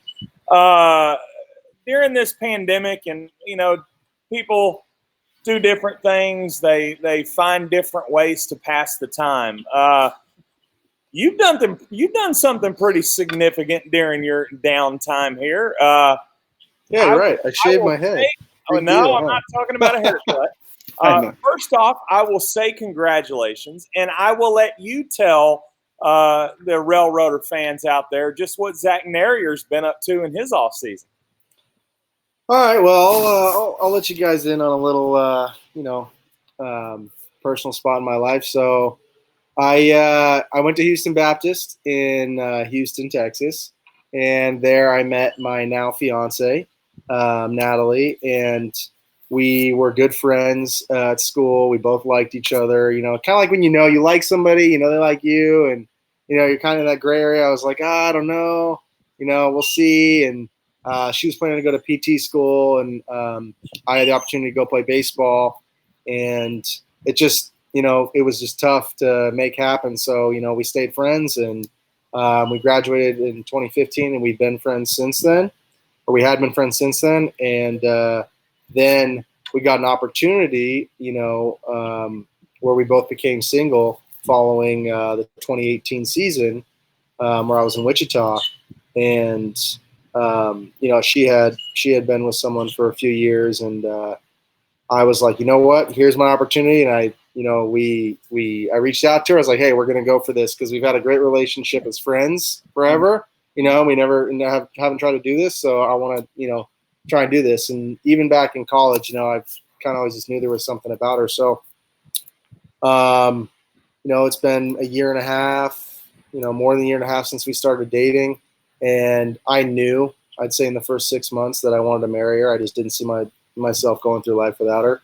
Not to get all emotional, but she's an amazing woman. Yep. And I knew, so those huge contracts we have, I was saving up all that money, and I was saving up money for all last season, then working odd jobs, lessons, coaching, construction, whatever it may be. Obviously paying bills too, and I was able to get a ring this past winter. And I wasn't 100% sure how I was planning to propose, and I knew I wanted to do it before season. So I had originally planned to come out here in April. We don't have the time, right, that I need to be quick or something? Well, can I make a guess, just a very quick guess of maybe how you did it? Oh, go ahead. Did you ask her for help with the changeup? No. Oh, okay. I resolved it at that point. You were like, I keep getting down on one knee chasing this changeup. I'm out in front constantly. Oh, I need to get. If I get down to that back knee, it might keep me back a little more, like Bill Trey. I'm getting no more on the front foot, so that wouldn't have been a good conversation for me. I need to go back knee. We should let Zach tell the story. No, but I was planning on meeting her, coming out here in April, being here for the month of April, training at HBU where I am now. And just getting to spend time with her because she lives in Texas, I live in California. So it's been kind of hard, flying, and then coronavirus happened. So kind of put a wrench in my plans. And then, I decided, okay, regardless of what happens with our season, I'm planning on playing. I'm still staying prepared. I'm working out, hitting, and I'm still planning on coming out there early because I got to spend some time with her, and I wanted to propose. So I ended up coming out here a few weeks ago, and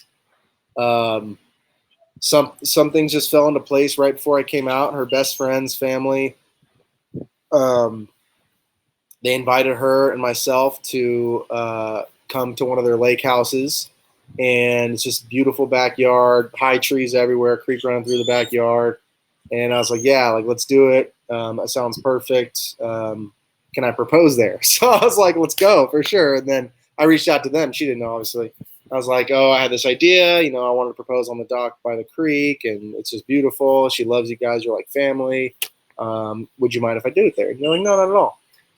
So I was like, okay, check one. Now I just got to make everything work. So I had to figure out how to get her a nice outfit, had to figure out how to hide the ring, everything else, just the logistics. So had the ring in my center console for a little while, and then put it in different places. We ended up going out there. She didn't want to take any nice clothes. Obviously, it's like a lake and, pool, nice backyard, whatever. We're just going to be hanging out for a couple days. It wasn't anything, crazy. So I called her friend, and I was like, hey, you need to tell her we're going to dinner in the neighbor's backyard or something, social distance dinner. I was like, you got to tell her that's what we're doing.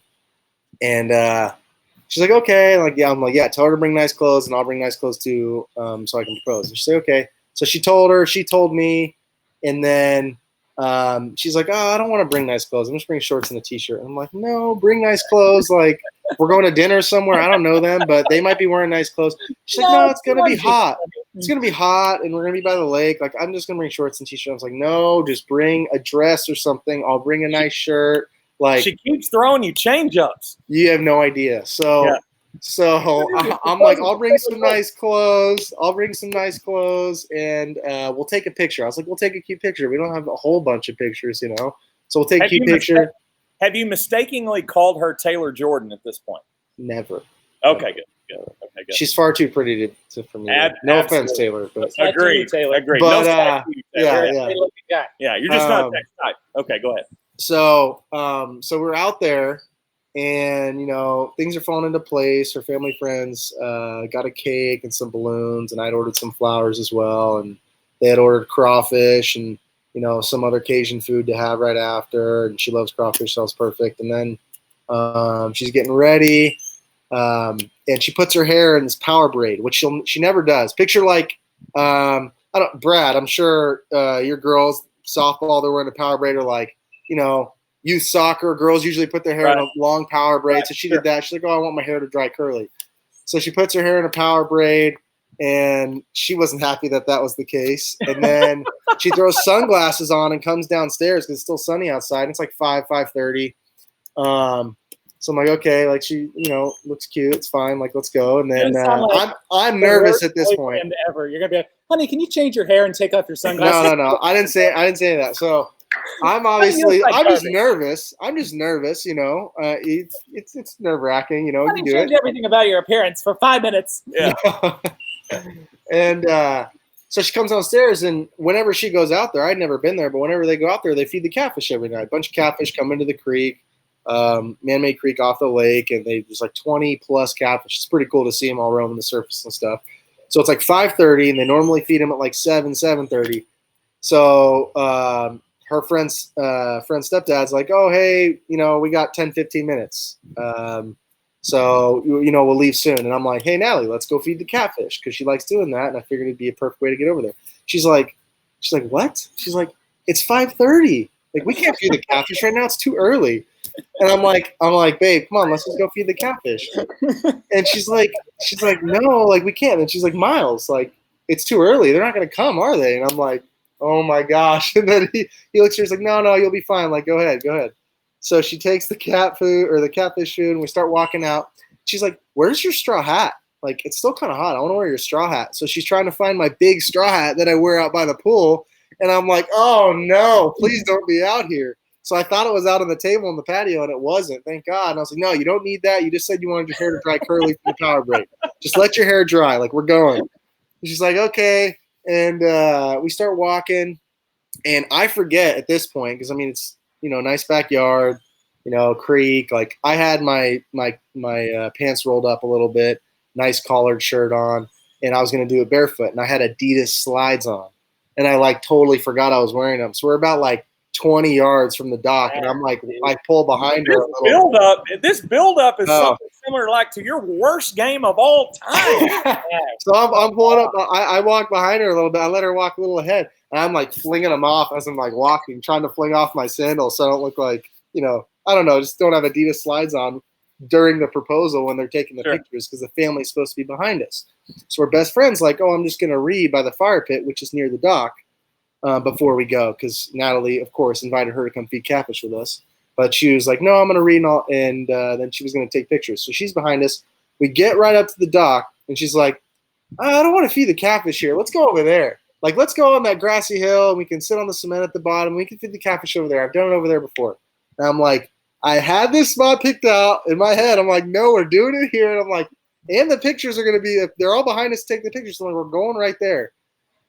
And I'm like, babe, like, we only have 10 minutes. Let's just go right here. And she's like, no, like, I've done it over there before. We could do it over there. It'd be fine. And we could sit on the grass right there or on the cement wall. I'm like, no, we're just going to go here. We're going to feed the catfish really quick, and then we're going to go.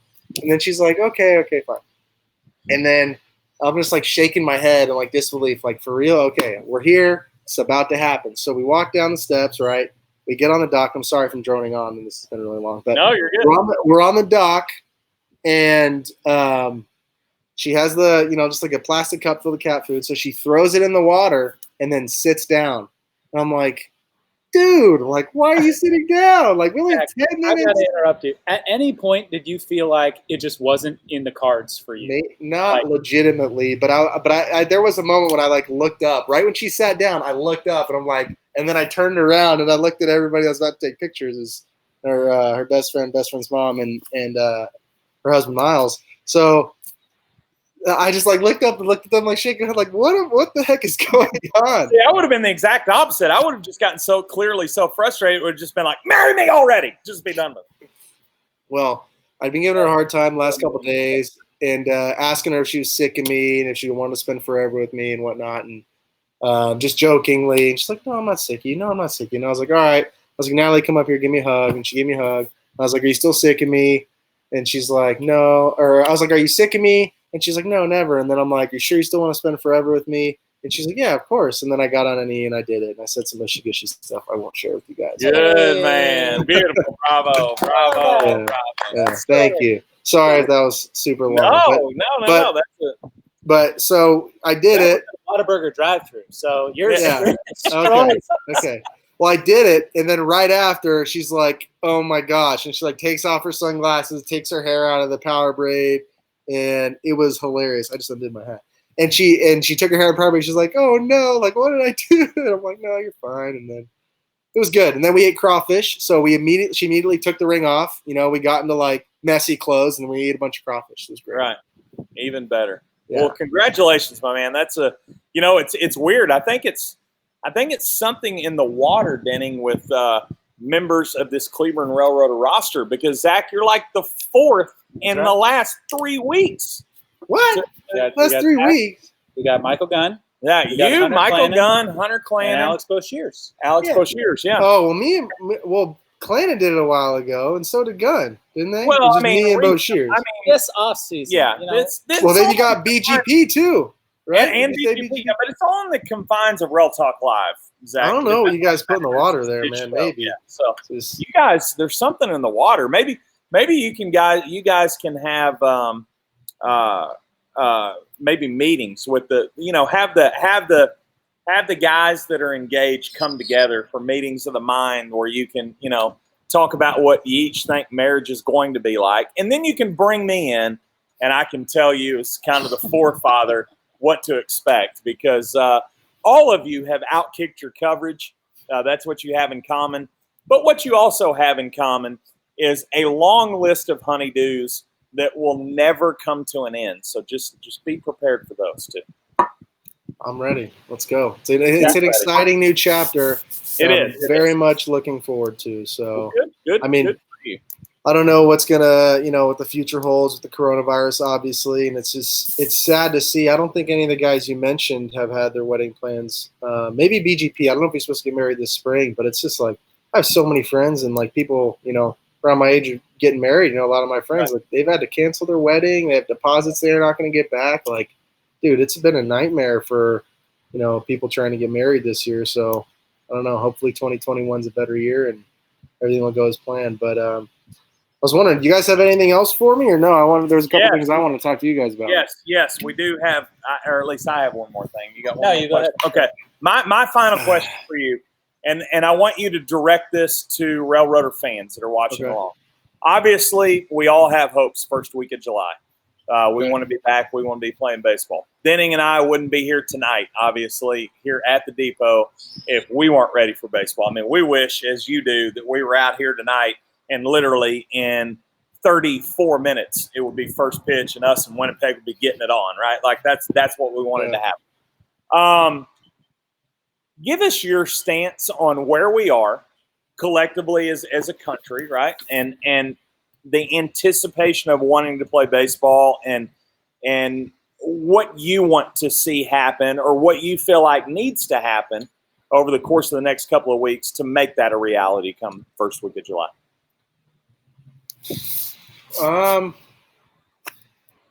It's tough. I'll definitely say what I'm thinking, but it's tough because, like you guys were talking with the commissioner earlier, there's definitely things that still need to happen, things that need to go into place, things that need to, be resolved a little bit more before that can happen. I'm the first guy that wants season to happen. I wish we were playing right now. Like you said, I joked with Denning before we started. I was like, I'm going to go full uni. I'm going to have BGs on, my shades, the interview. And then I was like, you know what? I don't have a jersey. I could do pants and a shirt, and I don't have a belt. And I was like, no, it's not going to happen. I thought that'd be funny. But no. It's like a Superman outfit. You can't be Superman if you don't have the S on your chest. Right? Honey, where is my super suit? Right. Nice Frozone reference. I like that. No, I mean, there's obviously stuff that needs to happen, and it sucks because it's a real thing, and this is a dangerous virus, for people at risk and the elderly population. I'm not saying anything like, oh, everything should be for sure 100% normal. I don't know. I can't say that, and I don't want to be insensitive to anybody. Like, when there's a real threat, you got to be cautious. So they're trying to dot all their I's and cross all their T's before anything happens, especially sporting venues open up where thousands of people can gather. Do I think there's a world? I know the American Association is trying to follow suit with what MLB does.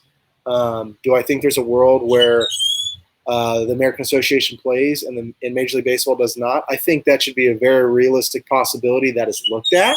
Mm-hmm. And that's my opinion because, with testing and what we can do to just, on our level, on a independent baseball level, things we can do that, it's a little easier than I think a big league level because less teams, less staff, less players, all that. It's just easier logistically.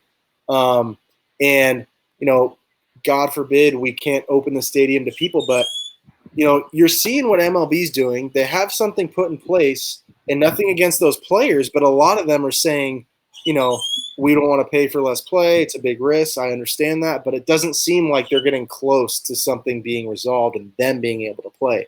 That being said, in my point of view, people, I just talked to my college coach and he's telling me they were watching bullfrog races and rock skipping from 2019 on ESPN a couple of days ago. Yeah. You're telling me ESPN wouldn't want to stream the American Association, not right. only is there ex-big leaguers, but there's good talent in the league. If MLB wasn't able to play, it's America's pastime. We need to bring people some excitement, something to latch onto, something to give people hope in a terrible time where a lot of people are stuck at home. They're not able to make money. They're losing their businesses. It's like, not calling the players selfish, the MLB. There's a lot of stuff between, the Players Association and the MLB owners and the commissioner and everything like that. It's tough to figure out, of course, and safety is a big issue. But from my point of view, I want to play baseball. I'm here.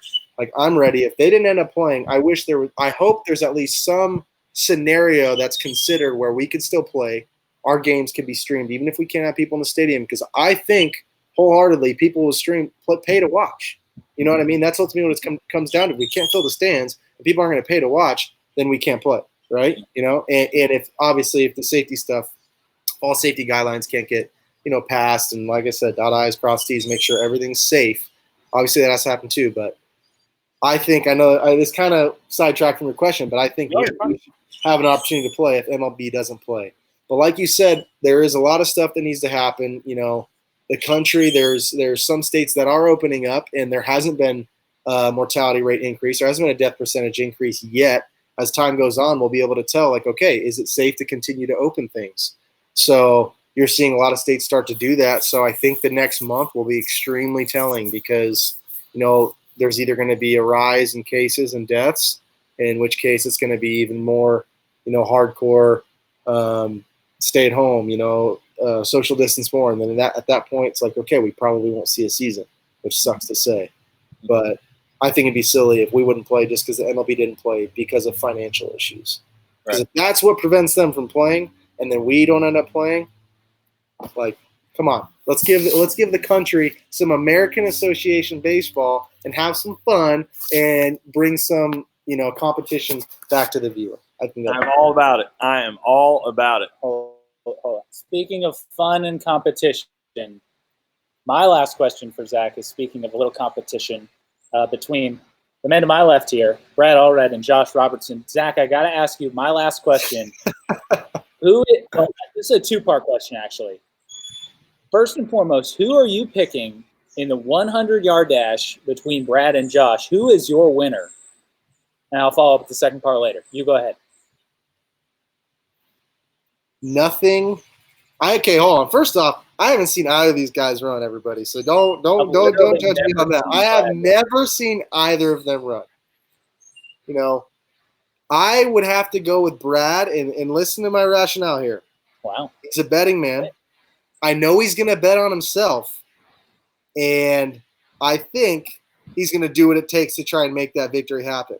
Already started, Zach. On the same, and also not saying that Josh wouldn't be determined to do the same, but I also know he's also a very busy man. He might be like, whatever, I'll do the race, and let's go do it, and then he'll be working wholeheartly at some other stuff. Not that you wouldn't, but he'll be like, oh, I got to do this, this, and this, and this, and then sign some ex-major leaguer who's going to hit 30 home runs. So I don't know. But I probably have to say Brad. True story yesterday, gentlemen. True story. My family can verify this. I jogged 219 steps at the St. Augustine Lighthouse.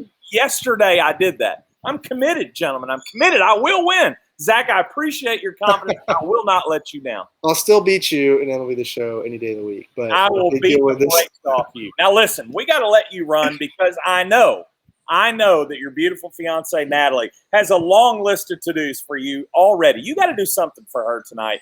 There's something that needs to be done.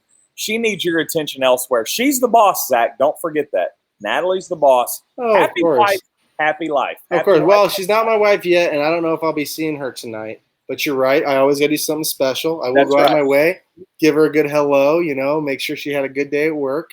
But in flip-flops with burnt feet? Danny, what are you doing here? You're hijacking this broadcast. That doesn't matter.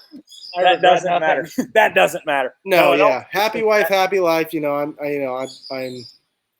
that's important. I agree. Absolutely. You know what Well, I mean? I agree. We hope, in accordance with what our Commissioner Joshua Schaub talked about earlier at the beginning of Rail Talk tonight, we hope we are seeing you, my man, first week of July. We hope Railroader fans are seeing you first week of July.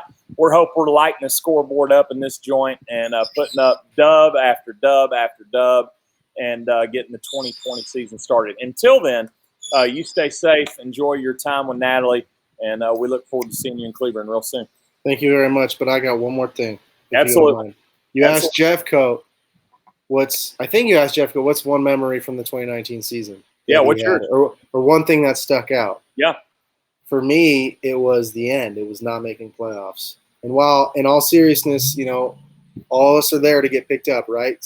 Independent ball is a stepping stone.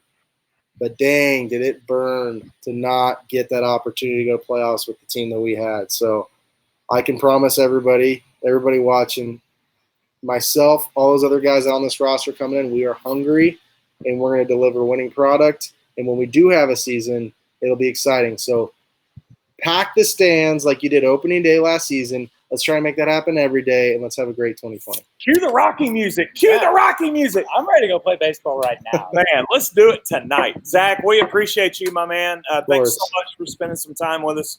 Look forward to talking to you again soon. Of course, yeah. Look forward to it, and always a pleasure. Thank you guys for having me. Appreciate it. The great Zach Nehrir joining us here on Rail Talk Live. Denning, he got me fired up there then to play some baseball. What a just a great representative for the Cleburne Railroaders organization. Yeah. I mean, I keep saying it. I feel silly sometimes repeating it over and over again, but every guy we have on, I just love how they are as a person, who they are as a human being. How can you not root for Zach Nehrir in everything? I'm not just talking about like he comes up the bat, I want him to get a hit because he's wearing a Railroaders uniform. Like, I want that dude to succeed in life. And I'm the biggest. Cool. Unless I'm playing him in video games, I'm the biggest Zach Nehrir fan there is in the world. It goes back to Josh Robertson. It goes back to him looking for those character guys to fill the clubhouse with. You heard Mike Jeffcoat talk about it earlier, talking about them being one unit in the clubhouse. And you're right. There are a number of people on this team, a number of personalities that we brought forth here on Rail Talk Live or fans have had the opportunity to meet, that no matter whom you talk to, you really get that feel for this team. Yeah, no doubt about it. There was a conscious effort to bring in a certain type of player, and Zach is a good embodiment of that. So we appreciate Zach Nehrir being with us. It is 6:43 here on Rail Talk Live. It's like I'm a glutton for punishment because I keep talking about 7:06 and how we would be 23 minutes away from the start of the 2020 season. And, we would be playing Winnipeg tonight and all that. But, again, that's why we're here today. That's why Denning and I wanted to do Rail Talk Live. That's why we have several folks out here handing out T-shirts, steel cars coming by. People want baseball, Denning. They want baseball. I don't know how else there is. How else do you say it? I would like baseball. Kudos to all the teams in the American Association and really all the minor league teams that have done something to kind of recognize opening day, but none of it's baseball. None of it is like watching these guys play, and that's kind of what we're all missing. I really hope that circumstances allow that to take place. I remember a year ago talking back to favorite memories. I'll pull the curtain back and get a little personal on one here. I can remember literally I was on a plane the day of the season coming back from Mexico. Literally that morning, coming here for the night game to open the season. It was our first time to work together. And just that again, I had a lot of great memories in 2017 and 2018, but 2019, a new regime, a new ownership group, new set of expectations, new faces, new personalities. Then in here on opening night, you could feel it in the air. You could feel, you've heard us both use the term feel the electricity, but I just don't know how else to put it. A year ago in here in this stadium on opening night, you could feel the electricity. You could literally feel the heat from the flames shooting up when we were doing the player introductions a year ago.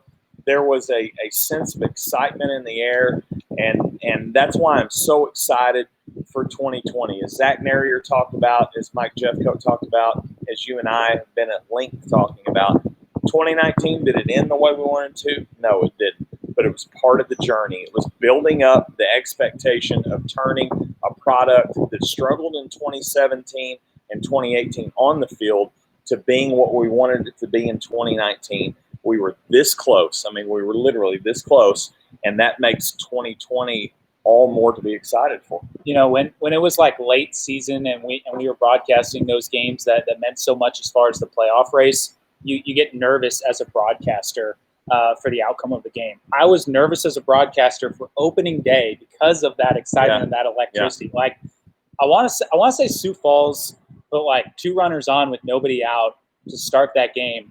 And I was like, man, if we fall behind 2-0, like literally the first inning of game one. Like the first inning, I was like, God, if they score 2 runs here, we are toast. Right.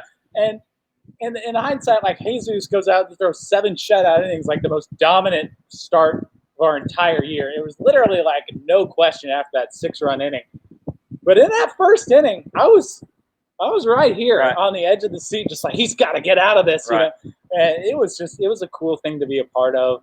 I remember Casey Hutt's 2-run double that got the scoring started, and it was just like a, here we go type of, like, we're playing baseball, and it's like you said, where it was a whole new cast of characters. There was a lot of like wait and see, we talked up a Zach Nehrir, we talked up a Charlie Gillies, guys who came over in that trade from Wichita.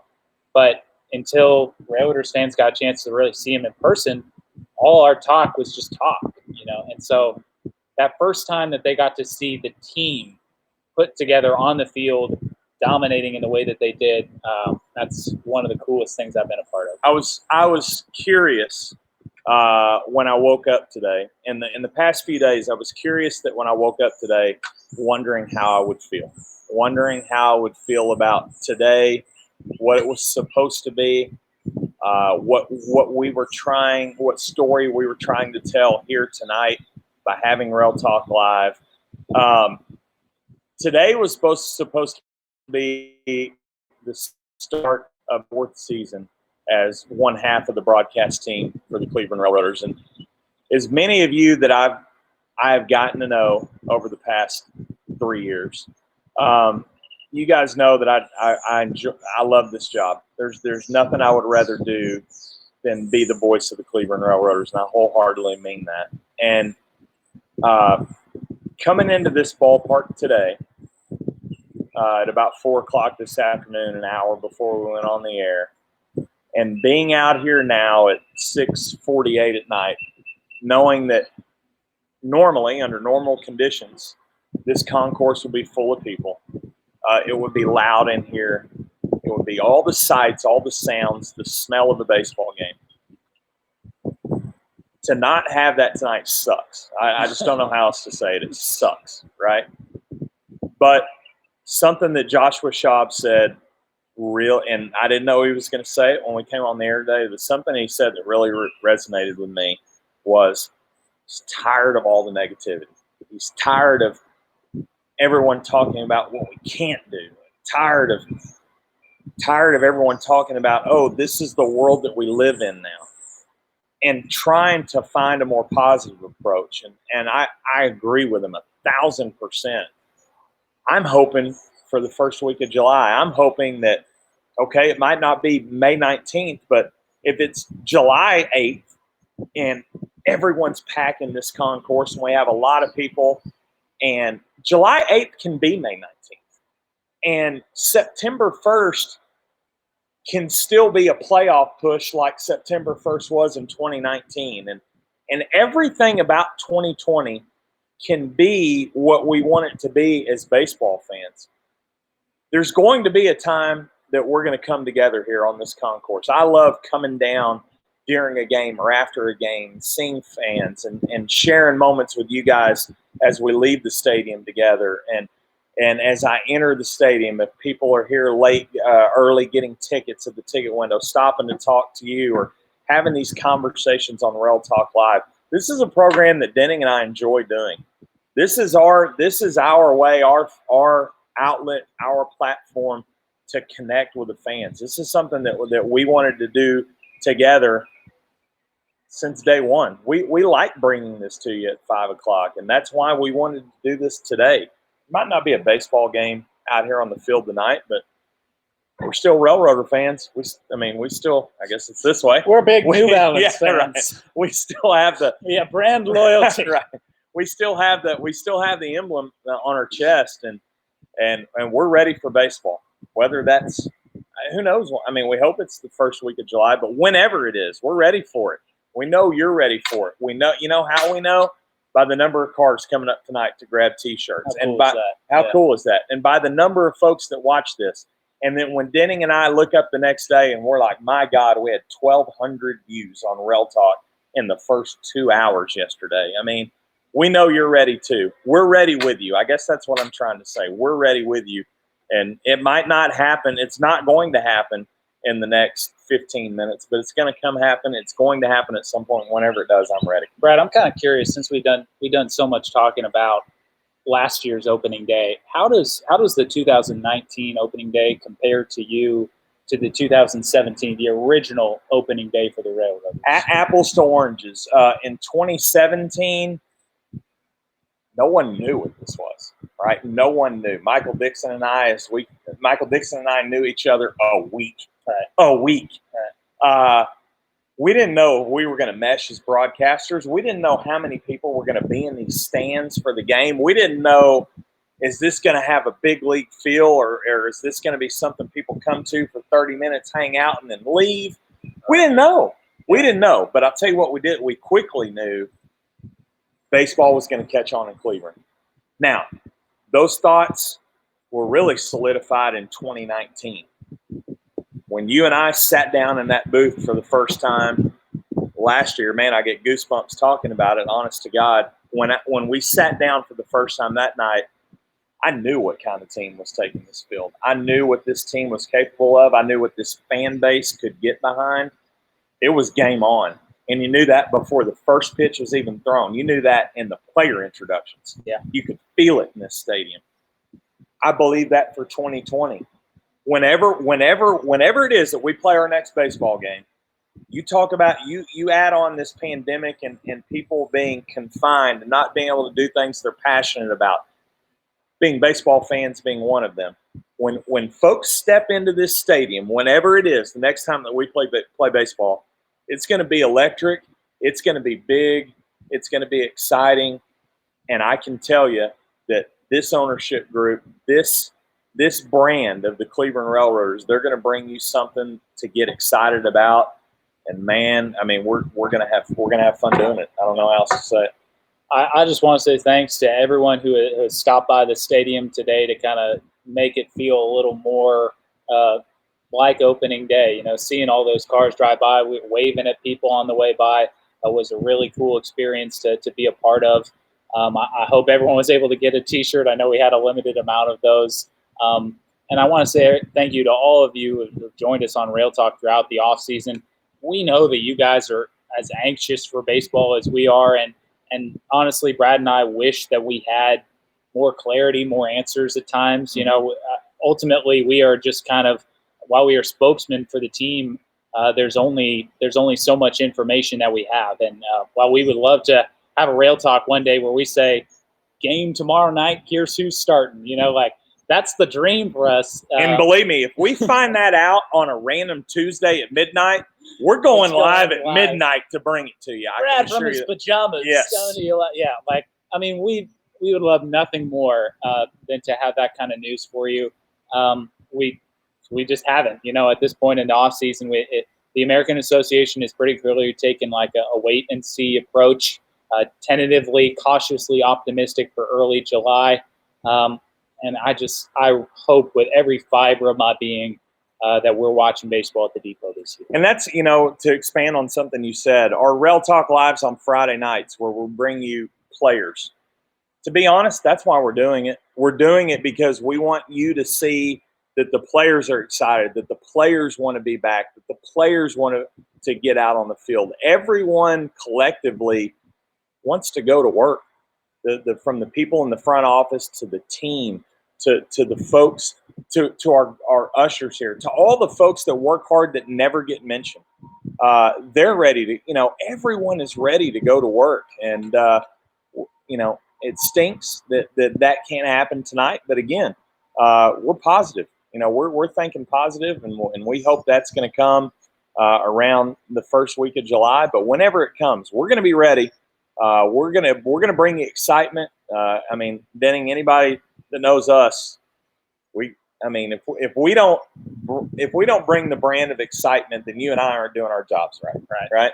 So we're obviously going to be excited. Like you said, we wanted to do it tonight, and that's why we're here. That's why we're doing RailTalk Live, and we tried to find little ways to do that tonight. We got one more little wrinkle, one more little surprise before we go, but. We're ready. Surprises. We're ready for baseball. Yes, there's always surprises. You know what, Brett? While you were talking about that, I just started thinking, like, not even broadcasting a game. When it comes to opening day, I miss the little things. I miss like the pageantry of it, obviously, but I just miss like getting a hot dog. I know that sounds so dumb, but it's like everybody has said that, you know, a hot dog tastes better at a baseball game. On opening day, it's like the best hot dog you've ever had in your entire life. And you can grill, and you can be a barbecue master, and you can have a $5,000 grill and charcoals and whatever. You can't make the same kind of hot dog that you can have at a baseball game. I miss that. I miss the little things. I like to eat, Benny. I know. And people that look at me can tell that I like to eat. You've heard me do it on the air. Literally, we've heard you literally smacking on the air, and you'll do so the next time that we do play baseball. I'll do it again. There's a lot of things that I miss. There's a lot of things that I like. One of the things that I miss, people often talk about when you ask someone on the street, have you been to a Cleburne Railroader game? Tell me what a Cleburne Railroader game is like. Here's some things you're going to hear. You're going to hear the blue-collar approach that our players take to playing this game. They play the game hard. They play the game the right way. You're going to hear about the things to do around this stadium and in this stadium that don't have anything to do with baseball. We've got a fantastic sport court out here in right field for youngsters that go out. They can play basketball. They can hang out together in a safe environment covered by netting there in right field, which things for kids to do. Our berm is now protected by nets. Kids can go out there and they can run around and run up and down and roll up and down those hills and act a fool for 4 hours. And they're going to be safe doing it. This is a family environment. This is family-friendly fun. But to me, Denning, something that, if you want to ask me my favorite thing, the thing that I like the most about Cleburne Railroader baseball, it's the things around the game. It's our entertainment staff. I mean, who doesn't love Brooke Bivey yelling, "We got a winner"? I mean, are you kidding me? If there is one thing that gets remembered in this stadium, or like if there's one calling card, pronunciation of winner. I don't know. I can't do it like she can do it. So I figured, why even try? I'm not going to try.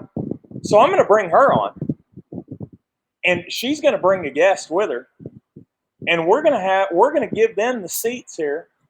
And we're going to let them do what they do best. You know, we're right about the time that we will be getting going. I feel like, what better way to wrap it up? So Brad Allred and Denning Gerig no longer have anything to do with this show. We're going to bring on the great Brooke Bivey. She's got a friend. We're going to let them take it away. The seats are yours. Talk to the Railroader Okay, hey Railroader fans. I'm missing y'all. You good? All right. Turn down your volumes because I got to say it real quick. We haven't heard it in a while. We got a winner! Woo! All right, Deacon. It's that time. It is 7 o'clock. What are you going to say to all the fans out there? Play ball! Yeah! See y'all later. Thanks, Brad. Absolutely. Play ball. What better way to sum up what we want to happen, what you want to happen, what everyone wants to happen? Hopefully first week of July, right here at the depot. That's what we have happening, right? Yep. Great job, Deacon. And I'd love to hear that in a couple of weeks right here again. What better way to cap off the night? We appreciate everyone that tuned in tonight. We appreciate our commissioner, Joshua Schaub, for spending some time with us. We want to thank Cleburne Railroader pitching coach Mike Jeffcoat for stopping by. Thanks to Centerfield All-Star Zach Nehrir for not just talking baseball with us tonight, but giving us a little insight into his thoughts on coming back to the game and what he's been doing in his off time. Congratulations to Zach on his engagement with Natalie. Wish them nothing but the best. A couple of fantastic people that definitely deserve each other and a lifetime together. Appreciate everyone that's tuned in tonight. It's been a lot of fun. We're ready to do these for real, Cleburne. First week of July, we hope to play baseball. As soon as we have news, believe me, I don't care. I don't care. If I find out at 2 in the morning, you're finding out at 2 in the morning. So go to our Facebook page, click like, and you'll be notified of when we go on the air and events and things of that nature that we do here on our Facebook page. You will know when we know, because if it's 2 in the morning, believe me, I'm gonna come to you at 2 in the morning and tell you all about it. So we will talk to everyone soon. Thanks for being a part of this one tonight. Go Raiders!